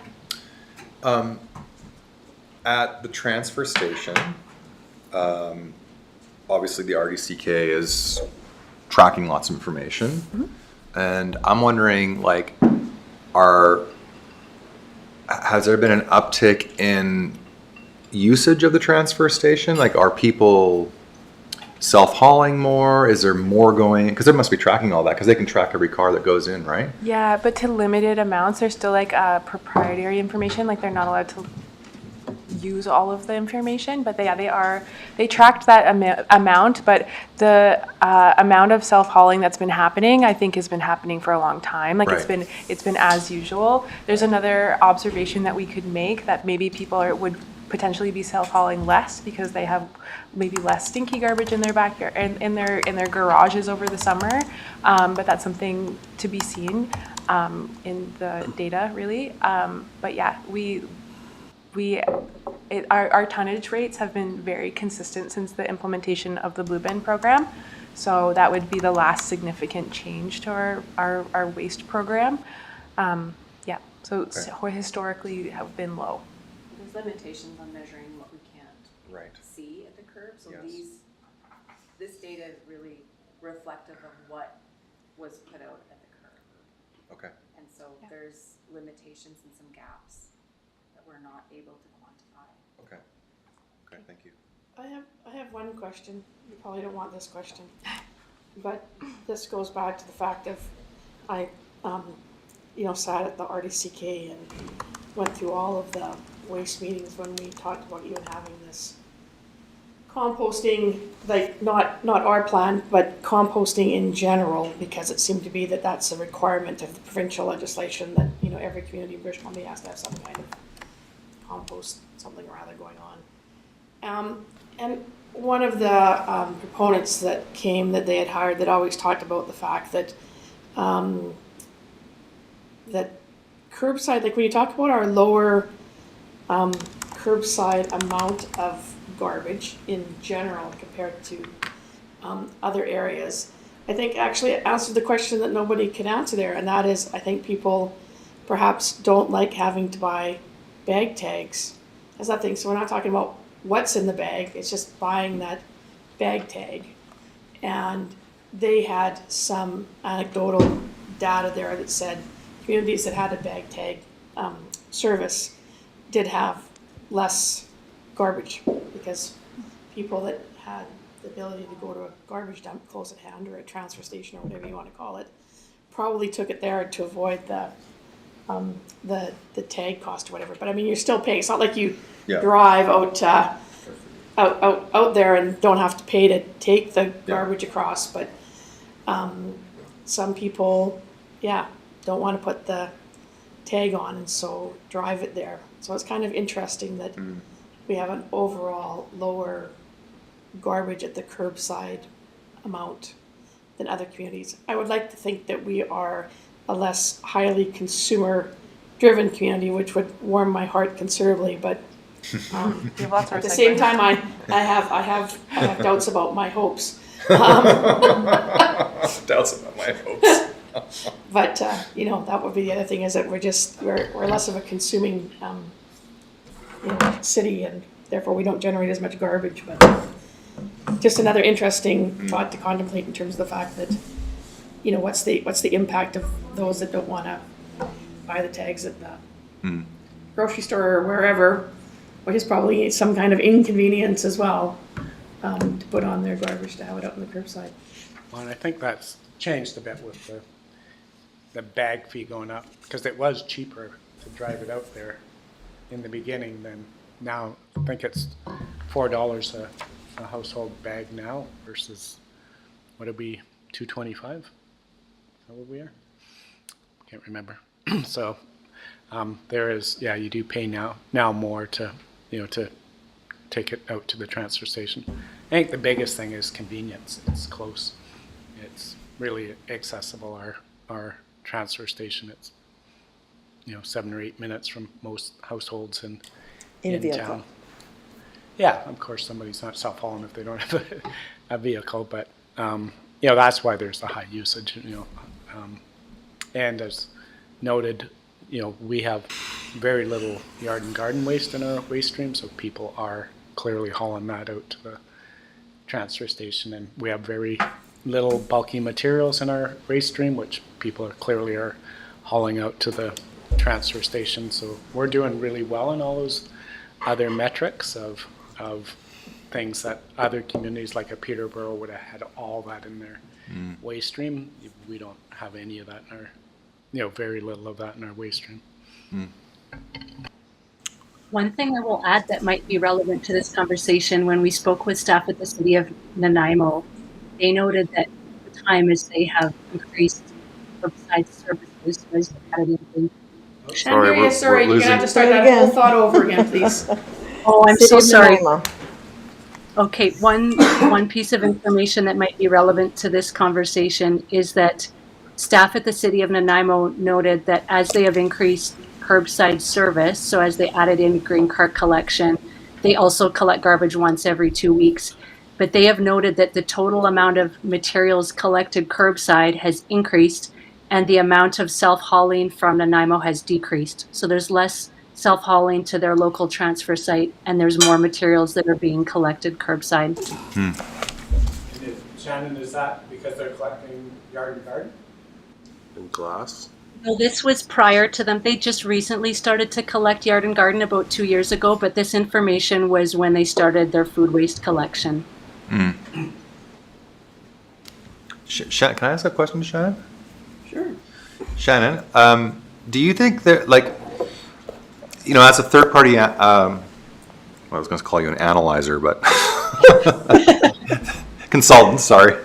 As a third party consultant, I mean, we don't really have an analog to what we're doing anywhere else. So what kind of challenges was that for you to not have, you know, another town that's done this or another area that's done this? It must be hard to get the data you need.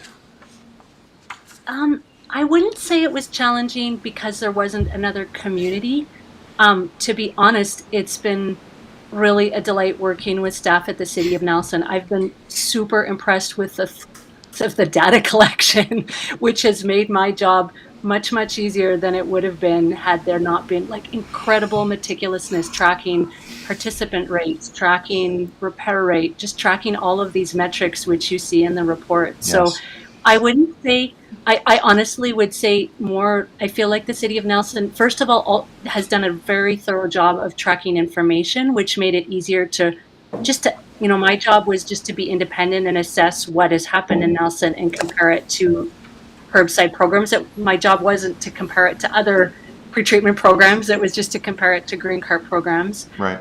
But I would also say something that struck me is that there was such high quality education and communications and accompanying the community in using the appliances that I feel that Nelson gave this technology a really, really full chance of full success. And I was really glad to see that. I didn't need to write in my report, well, there could have been more participation if there'd been more education. Right. That wasn't the situation. There was really, really excellent communication and work with the community. And I would say all of those things actually made my job easier because it was just implemented in such a thorough, high quality way with the proper resources. So, Right on. Thank you very much. Way to go, team.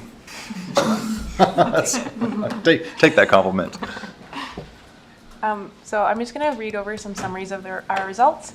So an estimation of our diversion rate. So this is our estimation based on curbside that you can see here is that we diverted a total of 32 kilograms per household per year in the pilot neighborhood of Fairview. These numbers are widespread, so that means people who are and aren't participating in the program. This is exactly the same way you would evaluate a green cart program.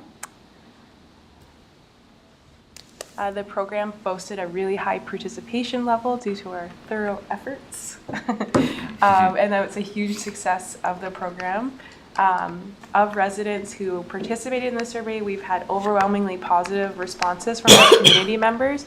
People that have them are usually really happy with them. And that's, I'm sure, something that you guys have been hearing in the community as well.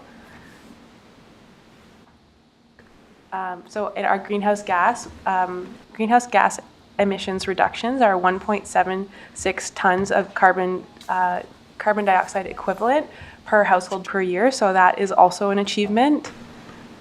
So there are, as noted in the last couple of slides, there are some barriers to participation. There is effort required to use the food cycler, that's for sure. And there are some limitations technically for how much you can process and not being able to process all of the food waste.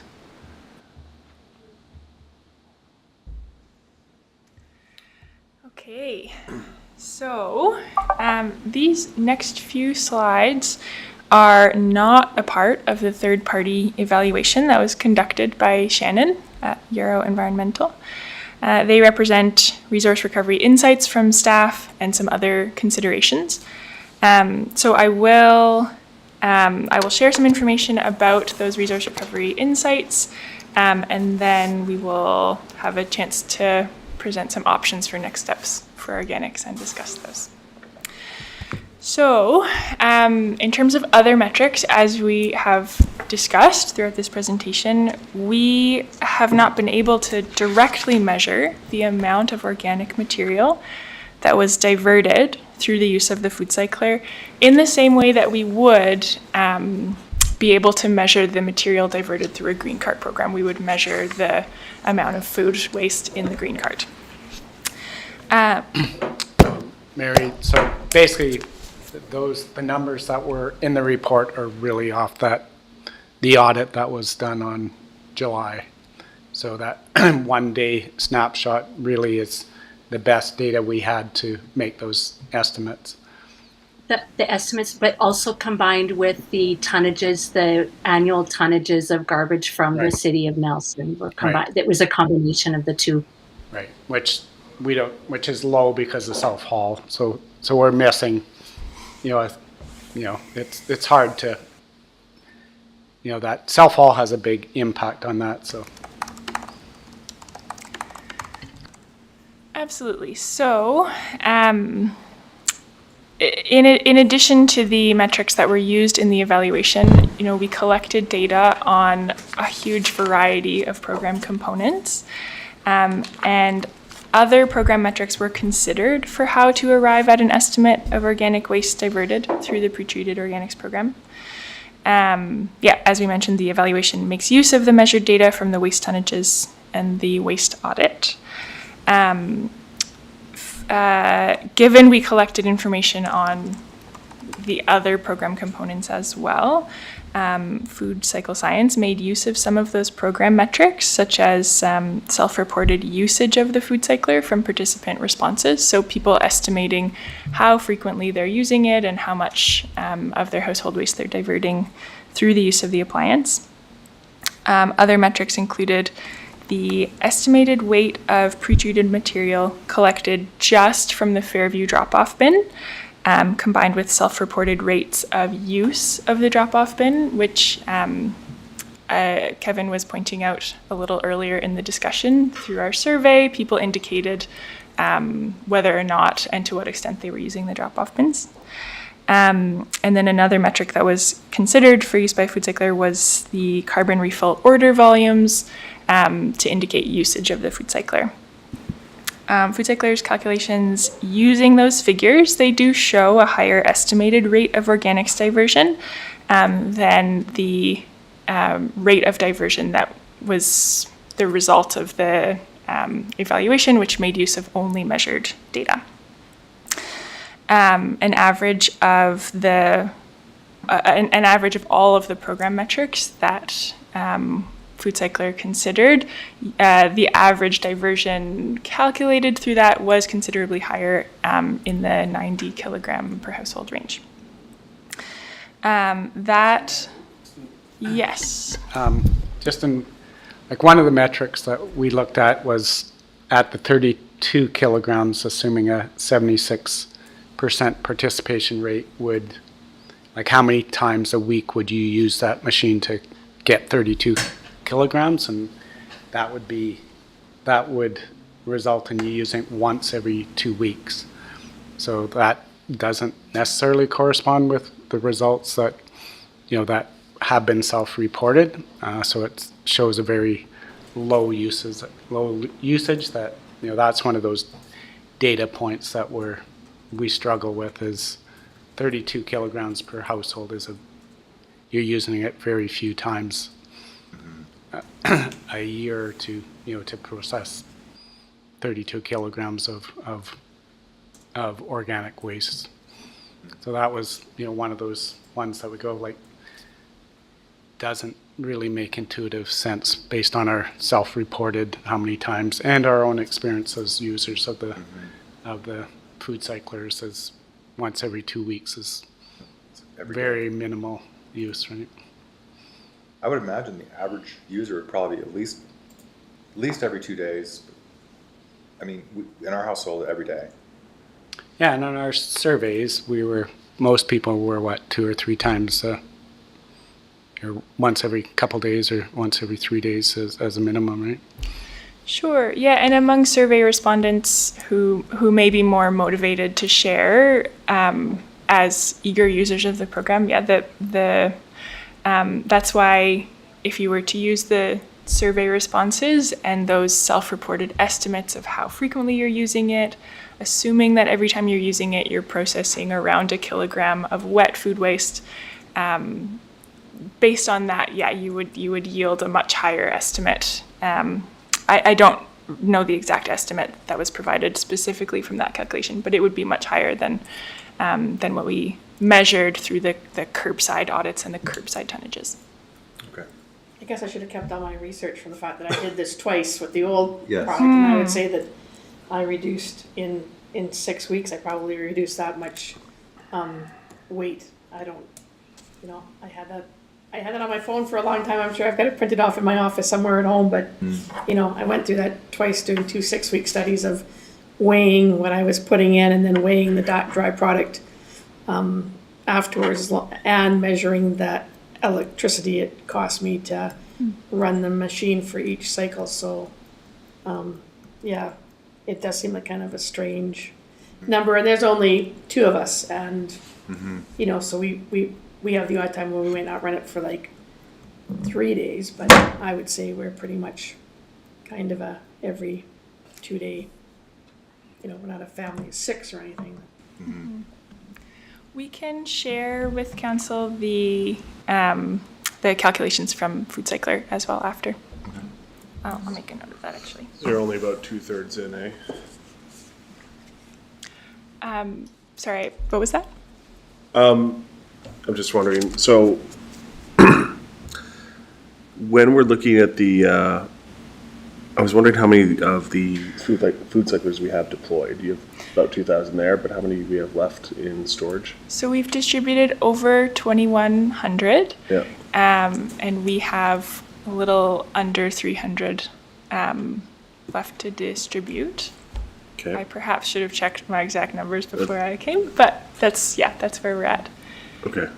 Received 2,400. Thank you. Yeah. Yep. Okay. So I will. Okay. Yeah.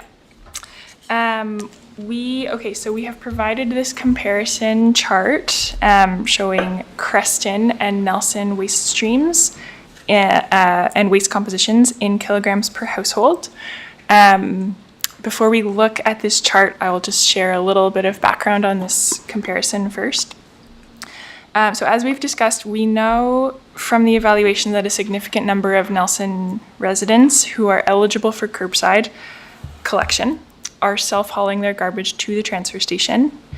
As we've discussed, we haven't been able to measure the weights and measure the composition of the garbage that's being self-hauled to the transfer station. And so staff have reviewed the data collected through the waste audits and the data collected through the curbside tonnages and provided an estimate of the weight of the garbage that is likely to be self-hauled from Nelson residents. The chart here shows the estimated weight of Nelson household garbage, reflecting the curbside tonnage and the estimated self-hauled tonnage, with the measured composition applied to that total estimate.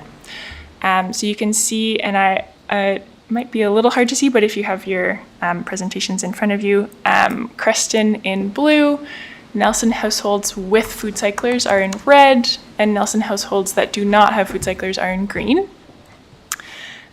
So we can see from this chart, we are, if we just sort of look through the material items, we are fairly comparable on yard waste. And then if we look at the bottom at food waste avoidable and food waste unavoidable, we can see Creston has lower weights of food waste still in their garbage stream than Nelson households both with and without food cyclers. And Nelson, of course, Creston offers 3-stream curbside pickup with green bin organics, blue bin recycling, and garbage, but they do not offer yard waste collection. I'll show you the next slide, which just highlights the most relevant information from that previous chart. And again, that is just showing us that the weight remaining in the Creston waste stream that's made up of food waste is lower than the Nelson households with and without food cyclers. And to Mayor Morrison's point earlier, the compostable and food soiled paper, it does pose a little bit of a challenge, but we are comparable to Creston in terms of food soiled paper still ending up in the waste stream.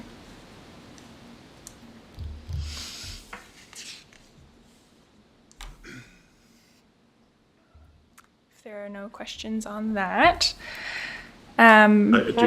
sure. Sorry. Yep. It's 3 o'clock, and I need everybody to be able to stand up, so before we go on to a next section, can 5 minutes, please, Council? Of the organics program, we collected a variety of data, some of which gave us insights into other diversion and waste reduction opportunities. So through our curbside audits, we measured relatively low weights of recyclable material ending up in the waste stream, ranging between 15 and 11% throughout the audits. And that's both curbside recyclable material or depot recyclable material. So we saw relatively low weights, but we did see recyclable glass and soft plastics in the garbage stream. And so there is a bit of an opportunity there to enable residents to divert more of those materials. Excuse me. We want to recognize that Council has already made progress on improving the local waste diversion landscape.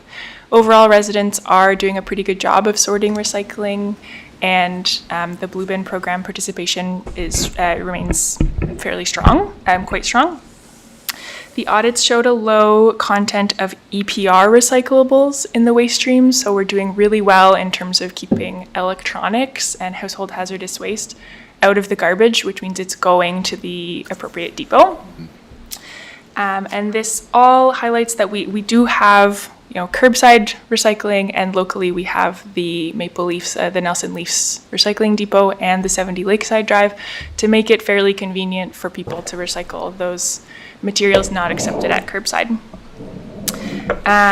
Given that we have the data from the audits informing us of waste habits, we do have an opportunity to make use of some of this data and potentially tailor some of our educational and outreach resources on those materials like glass and soft plastics. Another diversion opportunity that we learned about through the evaluation was yard waste. So through the audit, we observed a relatively small amount of yard waste in the waste stream, ranging from 3 to 6%, although we didn't audit during the peak yard waste season. So we are doing fairly well on yard waste. This, pictured on the slide, this was not part of our work through the organics program, but our colleagues with the Fire Smart program implemented an initiative this year providing yard fuel pickup from Nelson households. So FireSmart arranged to have woody yard fuels chipped and removed from Nelson households. They did not accept leaves or grass, which would be accepted in other yard waste programs. And over 4 collection days, they had 60 households participate. They got great feedback from residents, and there was already interest in residents accessing a similar program for 2025. And so we suggest yard waste would be a valuable area for future consideration, given it has value for fire smarting. It is a divertible organic material, and as we discussed earlier, it's a driver of trips to the transfer station. So there could be potential decrease in self-hauling. Question by Councillor P. So those 4 days were all in Fairview area this year? They were not. Okay. I don't know exactly which neighborhood, but I could find that out for you. I could follow up with you on that. So they did, I think, target that neighborhood, but they did, others found out about the program and requested, so they did service other households. And talking to the chief and the coordinator yesterday when I was out with them, they said most of that was people taking care of trees and shrubs around their house. So this wasn't a bunch of material stored that they were getting rid of. This was, people trimming up their trees or getting rid of certain trees that were, as part of that Fire Smart initiative. Yep. Okay. Great. So, having completed our third-party evaluation of the organics program and gathered some other relevant insights into resource recovery, we have a number of options for next steps for organics diversion. So, staff do not recommend moving forward with the pre-treated organics program until we've had an opportunity to learn more about residential waste diversion and better assess the effectiveness of our diversion programs. We present 3 options. Option 1, to extend the pilot of the pre-treated organics program until September 30th, 2025. Option 2, to pivot to a green cart program for 2026. And option 3, to adopt a pre-treated organics program and roll out citywide. So, for option 1, extending the pilot until September 30th, 2025, this option would allow us to continue with further data collection as well as providing ongoing educational programming to reinforce key messaging about organics diversion through the pre-treated program. In terms of data collection, we recognize there were limitations to the data used to evaluate the program. And so we recommend further data collection over the next year, which could address a number of waste diversion and circular economy questions. It would allow us to estimate a higher confidence diversion rate that accounts for some of the limitations discussed today. Further research would also allow us to better understand self-hauling, the impact of self-hauling, the composition of that waste, and some of the reasons why there is such a high rate of self-hauling in our community, including like considering the role of the bag tags, to the mayor's point. This would also allow us to explore options for piloting a clear bag requirement and assess the potential impact of yard waste services. In terms of educational programming throughout option 1, educational programming would be tailored based on the ongoing learnings from the continued data collection efforts, so that as we identify areas for improvement, we can provide outreach and education really tailored to the stream or material or behavior that we are learning about. We recognize that we provided robust introductory educational programming accompanying this program that was really tailored to equipping residents to start participating in the program, and that sustained behavior change that'll be required to really enable everyone to maximize their diversion through this program. It does require ongoing educational efforts. I should mention that there would be, under option 1, there would be partial funding support available through the OICP funding from the RDCK, and that Food Cycle Science has committed to ensuring that we have time to make an informed decision about the organics program. And so Food Cycle Science has committed to holding the prices on the food cyclers, allowing the city to purchase in smaller batches and continuing to provide the program support that they've been providing to date. We're in conversations with them, and they're very interested in supporting our continuation in the program. Just a clarification. So, I mean, obviously they're getting a ton of data for their side. So it is like a mutually beneficial situation, right, for us and them, because this is like a great test bed. Is that correct for them? Yeah, I mean, yeah, we're still the only community piloting at this scale. So I think yes. So yes, it's good R&D for them. Mm-hmm. Okay, thank you. Okay. And option 2 would be to pivot and change to a green cart program in 2026. There's an opportunity to consider yard waste in this diversion opportunity. There is also 2 more fulsome funding opportunities that we could look into utilizing. One was the OICP funding that Mary had mentioned. We could do the education component of that and the infrastructure of carts and stuff like that. This is through the RDCK, and we would need to, there's a couple steps in the middle where we would need to commit alongside of them. Yeah. Could you just spell out OICP for us? Organics Infrastructure Community Program. And that's a what level of government Collection program? Pardon? What level of government is that? FCM? Oh, it is provincial. Thank you. Yeah.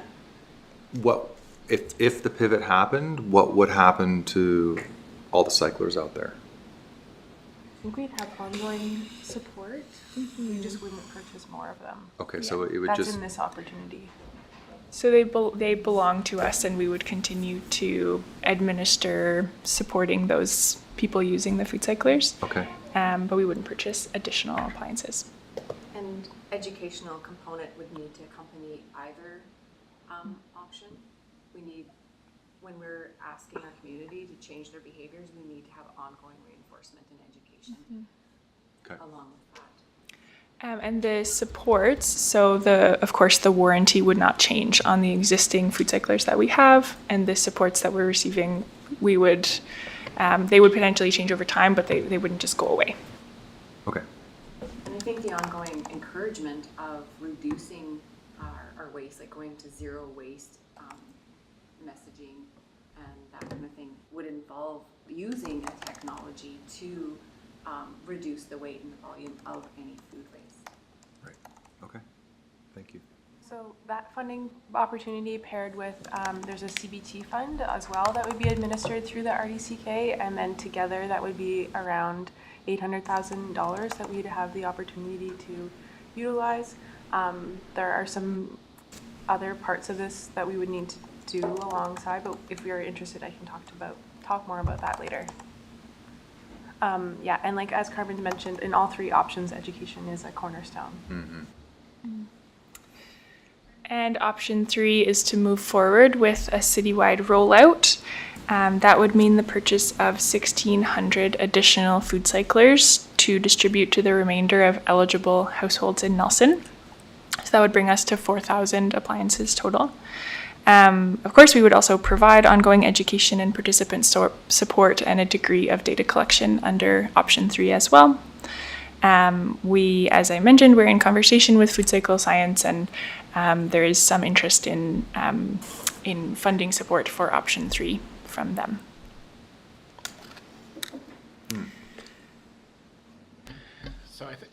So I think as staff, our recommendation at this stage is to extend this pilot. There's, just because of the limitations of the evaluation of the what the diversion rates are. We certainly see we still have more organics in our waste stream than Creston, probably similar to RDKB. But we also know that we're likely diverting probably significantly more than 32 kilograms, although it's either either those that have them, we know a sort of normal use, like I said, once every 2 weeks doesn't seem reasonable. That's what the average is. So that would mean some people aren't using them at all, and we'd want to find out if that is the case and what the barrier is to using them. So they're just, I guess, in the end of the day, there was just so many, that 32K is primarily based on that 1 day audit. If I look at the other day that we did an audit when we had much higher volumes of waste, that number's quite a bit higher. So it really, there's clearly variability. I think Emily shared that on the, that first audit was the end of the month, and students were moving out, etc. We had a very high volume of waste that day and had very much higher volumes of material. So that anyway, that's we're just feeling that that they're seeing complete data to really make a strong decision, but certainly open if there's quite a bit of effort to do this as well. So if you want to keep it simple and divert. I think, Amy, what we've budgeted at this stage was to go ahead with that one more year of the pilot. And if you're interested in the other option, the green cart program, we can do, bring that back as an option on the financial implications of going that route as well. So I would be interested in the financial implications of the Green Cart program, and a component of that is having it, looking at the opportunity of running it like Canmore, and maybe there are other communities that run it where there are drop-off bins as opposed to individual bins, and then the GHGs of pickup, I think, would be a different variable there. So I think if we explore that opportunity going forward, we should possibly look at both methodologies. Councillor Page. Unless there's a response there. I think that we can look at lots of opportunities. One of the interesting things that I think we saw in this was that it's actually the amount of organics that make it to the landfill that have that highest impact on GHGs.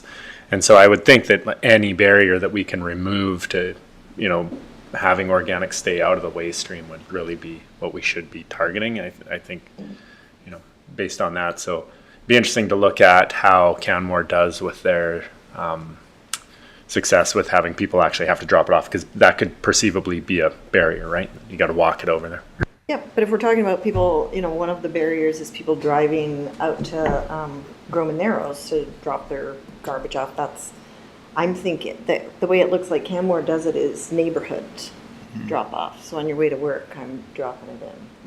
But yeah, I'm just really curious about how that would work. And again, the financial ramifications of that long term.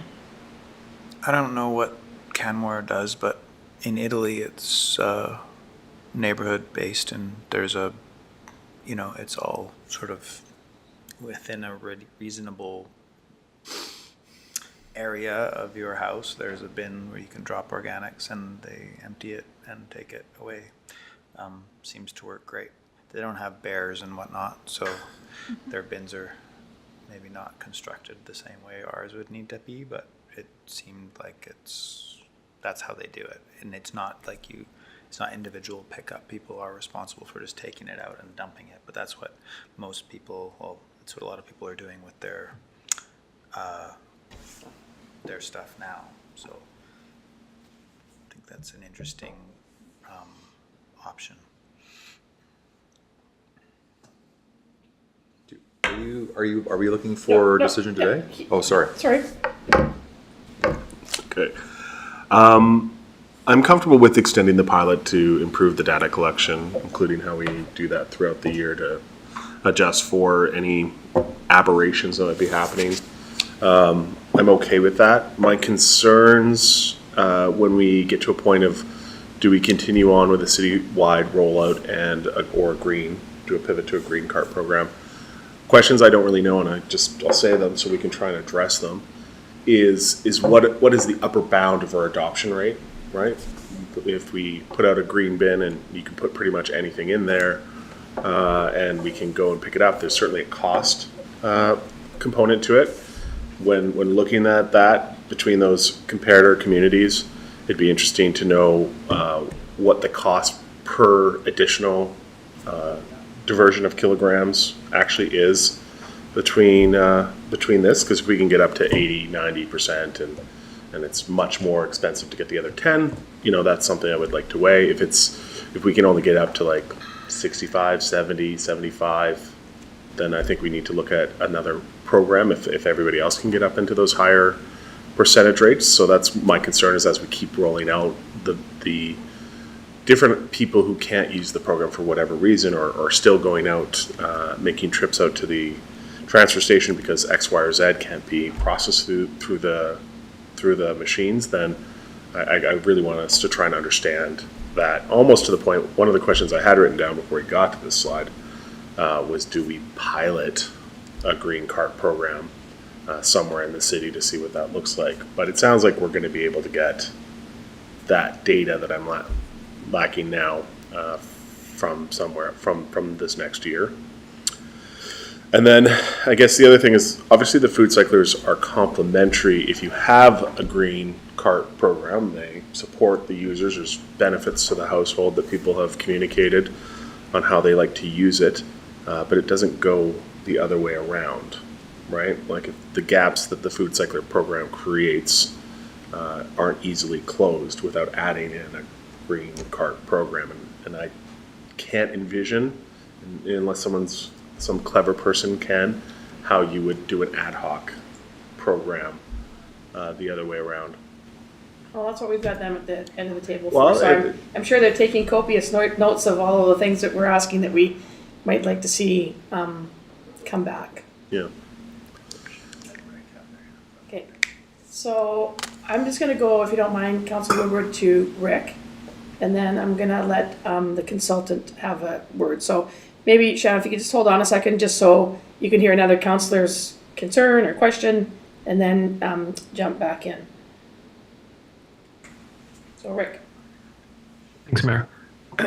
So I'm okay about extending the pilot as well, but it does raise for me some of the things that Councillor Page raised as well, which could we add to the pilot how a green card program might work, or a drop off, or understand how a green card program would work with the existing food cyclers, like, with all of those people who currently have them. If they continued to use them, how does that impact or integrate or benefit a green card program? So I have all those questions, but I also have a question about the behavioral changes that extend beyond just this program. So rather than focusing narrowly on what are the GHG implications of this program, I'm curious if there are any other social or behavioral effects from doing this that aren't being captured that argue for this program. So in other words, do people consume less? And I know that's probably capturable in the diversion numbers, but I'm curious if it is or not. Do people then adopt other behaviors as well? Like, so does our research suggest that people that are using or adopting or have adopted the food cycler, do they then go on to do other things because of some sort of change in their behavior that made it easier to do something else? Like, I'd like to know more holistically, I guess, what the impacts of the food cycle program are before we make a decision. And I think from a research perspective, that really would be really valuable to share back to food cycler science and to other municipalities that are considering this program. Thanks, Rick. Shannon, your go next. Not sure if there's a particular question or, yeah. Oh, I and thought you had your hand up that you wanted to say something, so sorry. Oh, I'm so, you know what? I think it's up from ages ago. I'm so sorry. Oh, okay. No, so because I can't see everything, so I've got staff whispering in my ear, Shannon wants to talk, Shannon wants to talk. No, my apologies. Okay, before I go to Councillor Woodward and then Councillor Payne, I too am at some more data would be great, but in my question is, if we extend that, I mean, we weren't looking at green cards till 2026 anyway, so we gotta do something for 2025, but I would like to know what the impact is if we drop that bag tag. That is a really curious, because the fact that in so many consultations with specialists in this area telling me that in communities that have bag tags, that garbage is not, like, so I don't know, they eat it, but garbage does not go to the curb when you've got a bag tag. And so what I would like to see, if there's something that we're gonna add in, what it would look like besides complete outrage. I got enough bag tags hanging in my house right now for the next probably 4 years. that if we suspended the bag tag program for a while and then measured whether or not we actually saw this as kind of like a weird thing, because it could mean more just garbage, but would more people put garbage out on the curb every 2 weeks if there was no tag having to be put on it? Because I think that's a real behavioral, yeah. I think that like that point and many other points throughout this kind of raise the general idea around this that I think we've learned through all of this, is that our level of understanding of how our residents create waste in our community as a whole is very limited. Yeah. And so this year of additional data collection will be really interesting, and it will be interesting for the organics program. It'll be interesting for the recycling program. You know, Charlie Henderson had to go, but you know, he's looking at modernization with the trucks anyways, you know, so I think that the time is here to really kind of dig into our waste stream as a community. It supports, you know, it's identified in Nelson Next. We're pursuing that in doing it. You know, we have to understand sort of where we're at first. So I think that, you know, those questions are all very supportive of that additional data gathering. And I just wanted to say to Councillor Lockberg, you know, because measuring people's behavioral change is, you know, a whole different kind of science from the science that I've pursued most of my life, is that I have to say personally that I consume less because I have the food cycler. If I could just pitch the tomato into a green bin, I think I could very quickly go back to my nonchalant habit of that, what did the Councillor Payne, what did the consultant call it, that unexpected or the unwanted? The avoidable food waste, because that's what I noticed when I started using it, was how much food I actually was wasting, and it has completely changed how I shop. So at the end of the day, like I'm using the food cycler less as well, because I'm not wasting as much food. So I'm a reduce. So what you're measuring with me is nothing, and more of nothing. Like like I don't know how you get the statistical relevance out of it. But Councillor Woodward and then Councillor Payne. I'm just my question was, are we making a decision today on this particular question, or is this coming back? So we will ultimately bring a budget and forward, and ultimately you'll make a decision. We can certainly bring some more information back on the Green Cart program. As the mayor pointed out, that's 2026. We don't have capacity to implement that earlier. So this is food for thought. Well, we want to bring the right budget to you, so we need some sort of direction. If people we built this budget on assuming that we would do another year of pilot, but if you wanted to do something totally different, then well, I'll just, as other councils have done, I'll just say that my preference would be another year of data collection, because I feel like we can get some more fine-grained details, and then we can make even a better decision. So yes, I would be in favor of another year. Councillor Payne and then Councillor Tate. I'm interested in the time frame. Is another nearly full year required, and how does that feed into the next budget cycle? So by if the data collection ends either beginning or end of September, and then the data analysis takes some time after that, or is that what I'm understanding? Yeah, the intent is to be able to have those results for council in time of making a decision for 2026. So even though we said till September 30th, we will figure out what date that is to be able to, that would include analysis and so results. Collection and analysis would be completed in September, so we would have enough data to move forward with a well-informed decision for the next budget cycle. Correct. Along with the Green Cart data as well, in Correct. a couple of different variations. The other behavioral change I have been in favor of for a while is the clear bags, and we heard how that has affected communities and behavioral change. I think that's a significant one to consider as well. I am averse to reducing the bag tags simply because like so many of the things that we do in the city, it's a fee for service. We know it's not the full fee, but I'm interested, and I will be spending some time over the next little while just reaching out to people and finding out what the general consensus is from anecdotally on the street. So thank you for drawing that to my attention. Okay, I'm just going to go to, sorry, I want to go to Councillor Tate, if Councillor Payne. Good. Okay. Councillor Tate, because I know you have to leave, so please. Thanks. I remember that the waste recovery budget was like for the 5 or 10 years on our big financial plan, incorporated a cycle of rebuying the food cyclers after they are at end of life. So I just want to ensure that that is being taken into account as we look at the financial plan going forward.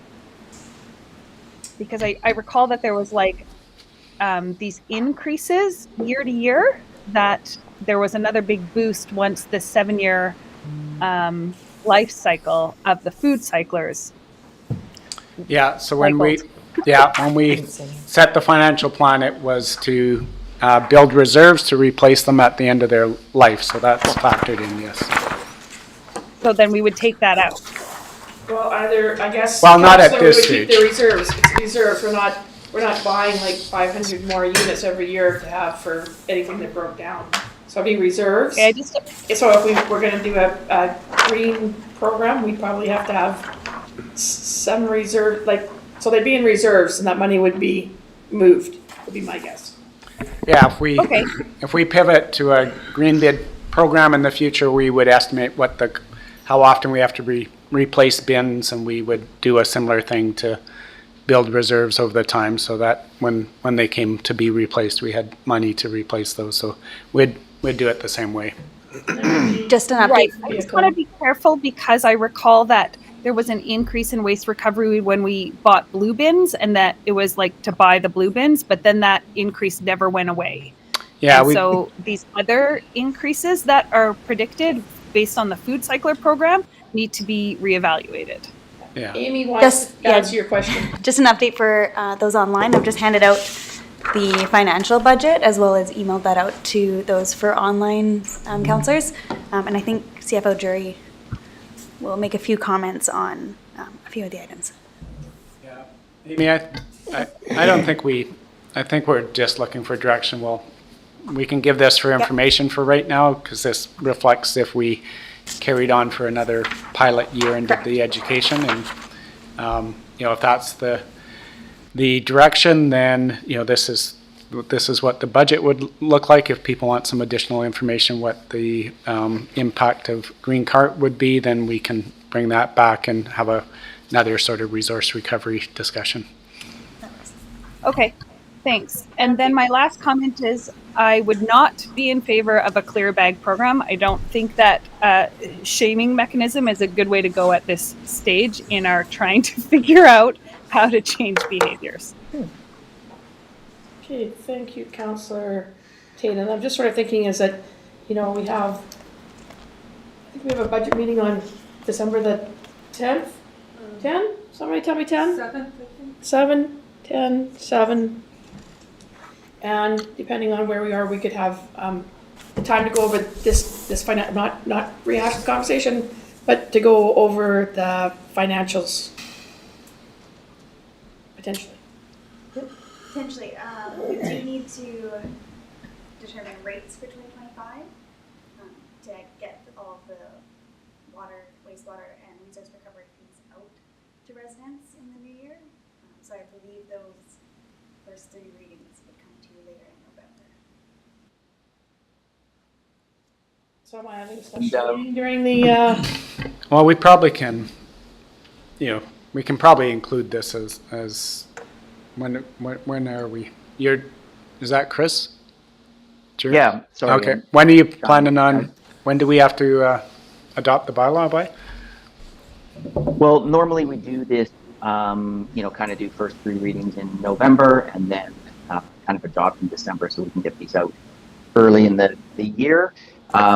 Recognizing that, yes, there's some kind of 2025 is going to be a bit of a learning year. So really the budget, like you said, Kevin, is sort of for information purposes on theoretically what this would look like kind of over a 10-year period. But what we're looking for some direction on, I think, in the next few weeks is, you know, where are we at as far as that rate is concerned. And I think regardless of whether you're going, you know, food cycler or green cart, you know, this 2025 budget just reflects that sort of information gathering education piece that the team talked about, as well as some of those inflationary increases that regardless of what we decide to do, those are real.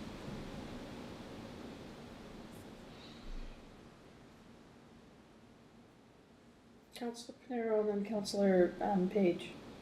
This might be silly, but extending the pilot, that option 1, was it?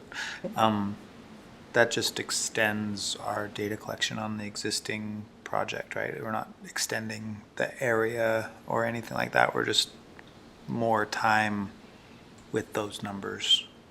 Correct. There's no expansion, but continued data collection and educational programming. I'm just trying to, Mr. Jury, I'm just trying to work through my head here in terms of when we could have some time to have a look at this budget. And I'm just wondering if we had all 3 readings come back in December at the regular meeting, could we then have,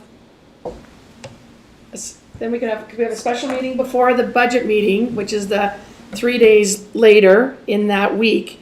And then I'm wondering if in fact at the committee of the whole meeting in November that we carve out a bit of time to actually have this continued budget discussion. Have I got the timeline all messed up for everybody now? Well, I think we can figure it out in December, so we could do first, you know, do the budget meeting, do first 3 readings even at the end of that budget meeting, and then adopt. We have a special meeting then when we do the budget meeting, because we don't have a cow in December, but we have a budget meeting. Yeah. Just so that we're not, it's already 3:40. Yeah. I think that this has been a long day. I don't want to, you've been very patient there out there in space with Councillor Tate and Councillor Lockenberg. And yeah, I mean, I think everybody wants to look at these numbers.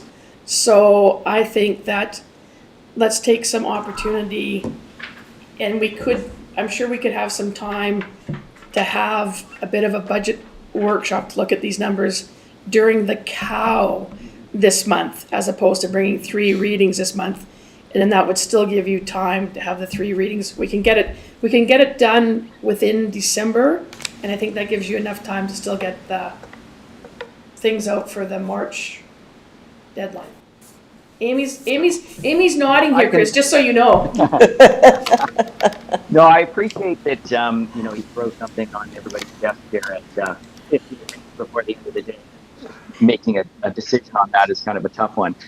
So maybe, and you know, we can look at the calendar, and I'm quite sure we can find something that works. And I think I just wanted to leave you with maybe, because just looking at a bunch of numbers, it doesn't make a lot of sense. If I could just take 2 minutes to kind of point out a couple of highlights here that might fit in your thoughts then when you're looking at that. And I won't go through line by line, I promise.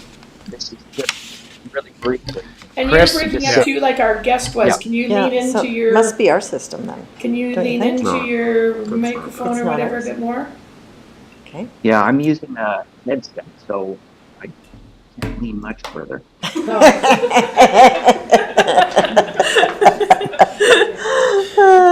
So I'll maybe speak slower. That's what I will admit. I'm at my daughter's apartment. And I paid for the Wi-Fi here, so I definitely cheaped out on the. Okay, Dad. Well, I see that means that, Dad, you gotta pony up a bit more for better connectivity there. I might need to. Okay, so kind of at a high level, I'll just say 4 things that might help us start to understand where we were at when we put this together. First one, it reflects the team, Carmen and Emily and Mary, and their plans to do further data collection, kind of do that educational piece, look at the organics program, but also also look at recycling and some of that information we got from the initial data and kind of that additional work that we can kind of bring to you, and as well as I think an analysis of what a green card program could look like. I think we can accomplish all of that kind of in that year. The second piece is, trying to build up that positive reserve balance in the resource recovery budget. We started 2024 at a zero balance in that reserve. So whether we do food cyclers or green cards, we need to start kind of building that balance up to support an ongoing program. The third piece, and I think Chris Johnson mentioned it, that unfortunately Charlie had to run, but fleet modernization. We're, replacing like for like with the garbage trucks that we have down the road, bags of garbage into the trucks is not something that we can continue to do. So we'll look at that in 2025, but it does mean that, even replacing like for like, just the cost of equipment has gone up, considerably over the last few years. So we need to start putting more into our equipment reserve to be able to fund that. And the final thing that I'll mention then is overall just those inflationary increases. We've got wages, 5%, we've got the RDC pay, tipping fees are going up 10%, other inflationary increases. So those are in this budget as well. And I'll just leave you with that. If you're looking at it, it might make a bit more sense. So just the impact is that first line. So in this budget, we're proposing to increase the annual fee from $125 to $150 to fund those things that Chris just talked about. Okay, so thanks, Chris. Does anybody have any questions? And I hate to tell you this, Chris, but you're going to be saying everything that you just said again in November. Because it kind of was a bit tough. But Councillor Page has a question looking at the numbers. Not entirely. Do you want to just do numbers right now, and I'll go back to... Okay. Two things in the conversation that I think are worthy of consideration is if we're thinking that the tags themselves are a barrier, perhaps we consider that we do a pilot of if you put it out in a clear bag, the clear bag would be exempt from a tag, right? Sorry, can you say that again? You put out a clear bag and you don't need a tag. Clear bag, no tag. Clear bag, no tag. And We got a logo. Well, the key message is worker safety on clear bags actually here. Yeah, I know there's privacy concerns, but I also know that's an education piece about putting white bags inside the bag for your sanitary stuff. Like there's ways you go about that. Like it. So that was one. Yes, and obviously everything that I say comes with a marketing jingle to go with it. And the 300 remaining units that you have for out there, I know we have this open to, we're pretty amenable to people using it elsewhere in the city, but maybe for the point of continuing to improve data, we may want to constrain that to try and drive the final adoption numbers we need in Fairview. So your suggestion is to Restrict limit that. the remaining appliances to those households in Fairview? Yeah. Yeah, certainly a consideration. We did focus on Fairview in the pilot and the Fairview pilot phase, and everyone had an opportunity to take an appliance and participate in the program. But we could revisit that. Well, 76% penetration. Yeah, and that's not 100. My rationale is Not going to get 100. My rationale is that the remainder is the hard people that we need to overcome for whatever barrier or convenience. It's informative what we're going to need to do intervention-wise to get those final numbers. Like we've gotten the easy stuff. We've gotten the people who will come along with us. That remaining 24% in different chunks is going to be difficult for different reasons. And I think if we focus on how we address those, it's just going to be more difficult, but we'll have to find out. Because if we do this for the whole city, we can't just sit on 25% of people not participating. So I think we need to learn those learnings. I just have something to mention. So when we were distributing the food cyclers, we went door to door. So we actually captured information about if people didn't want to take a food cycler, why. So we did catch a little bit, and I totally see your point of trying to get 100% participation, but we did collect a bit of information that we can start to consider. Yep. And most households, we made sure we got an answer from at least a good proportion of them. And most of them had at least 2 door knocking opportunities. So that's just an example of like, we're pretty hard. Yeah, no, fair enough. Yeah. But thank you.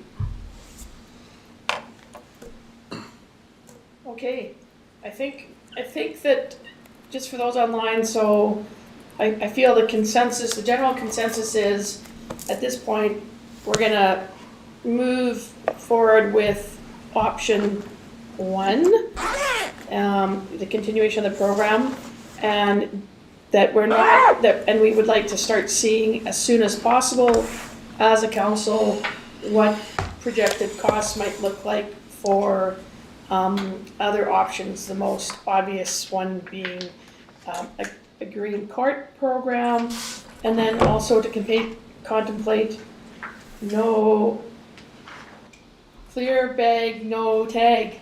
Yep, Maybe. you got it. I can tell that one's gonna catch fire. Okay, I can do that.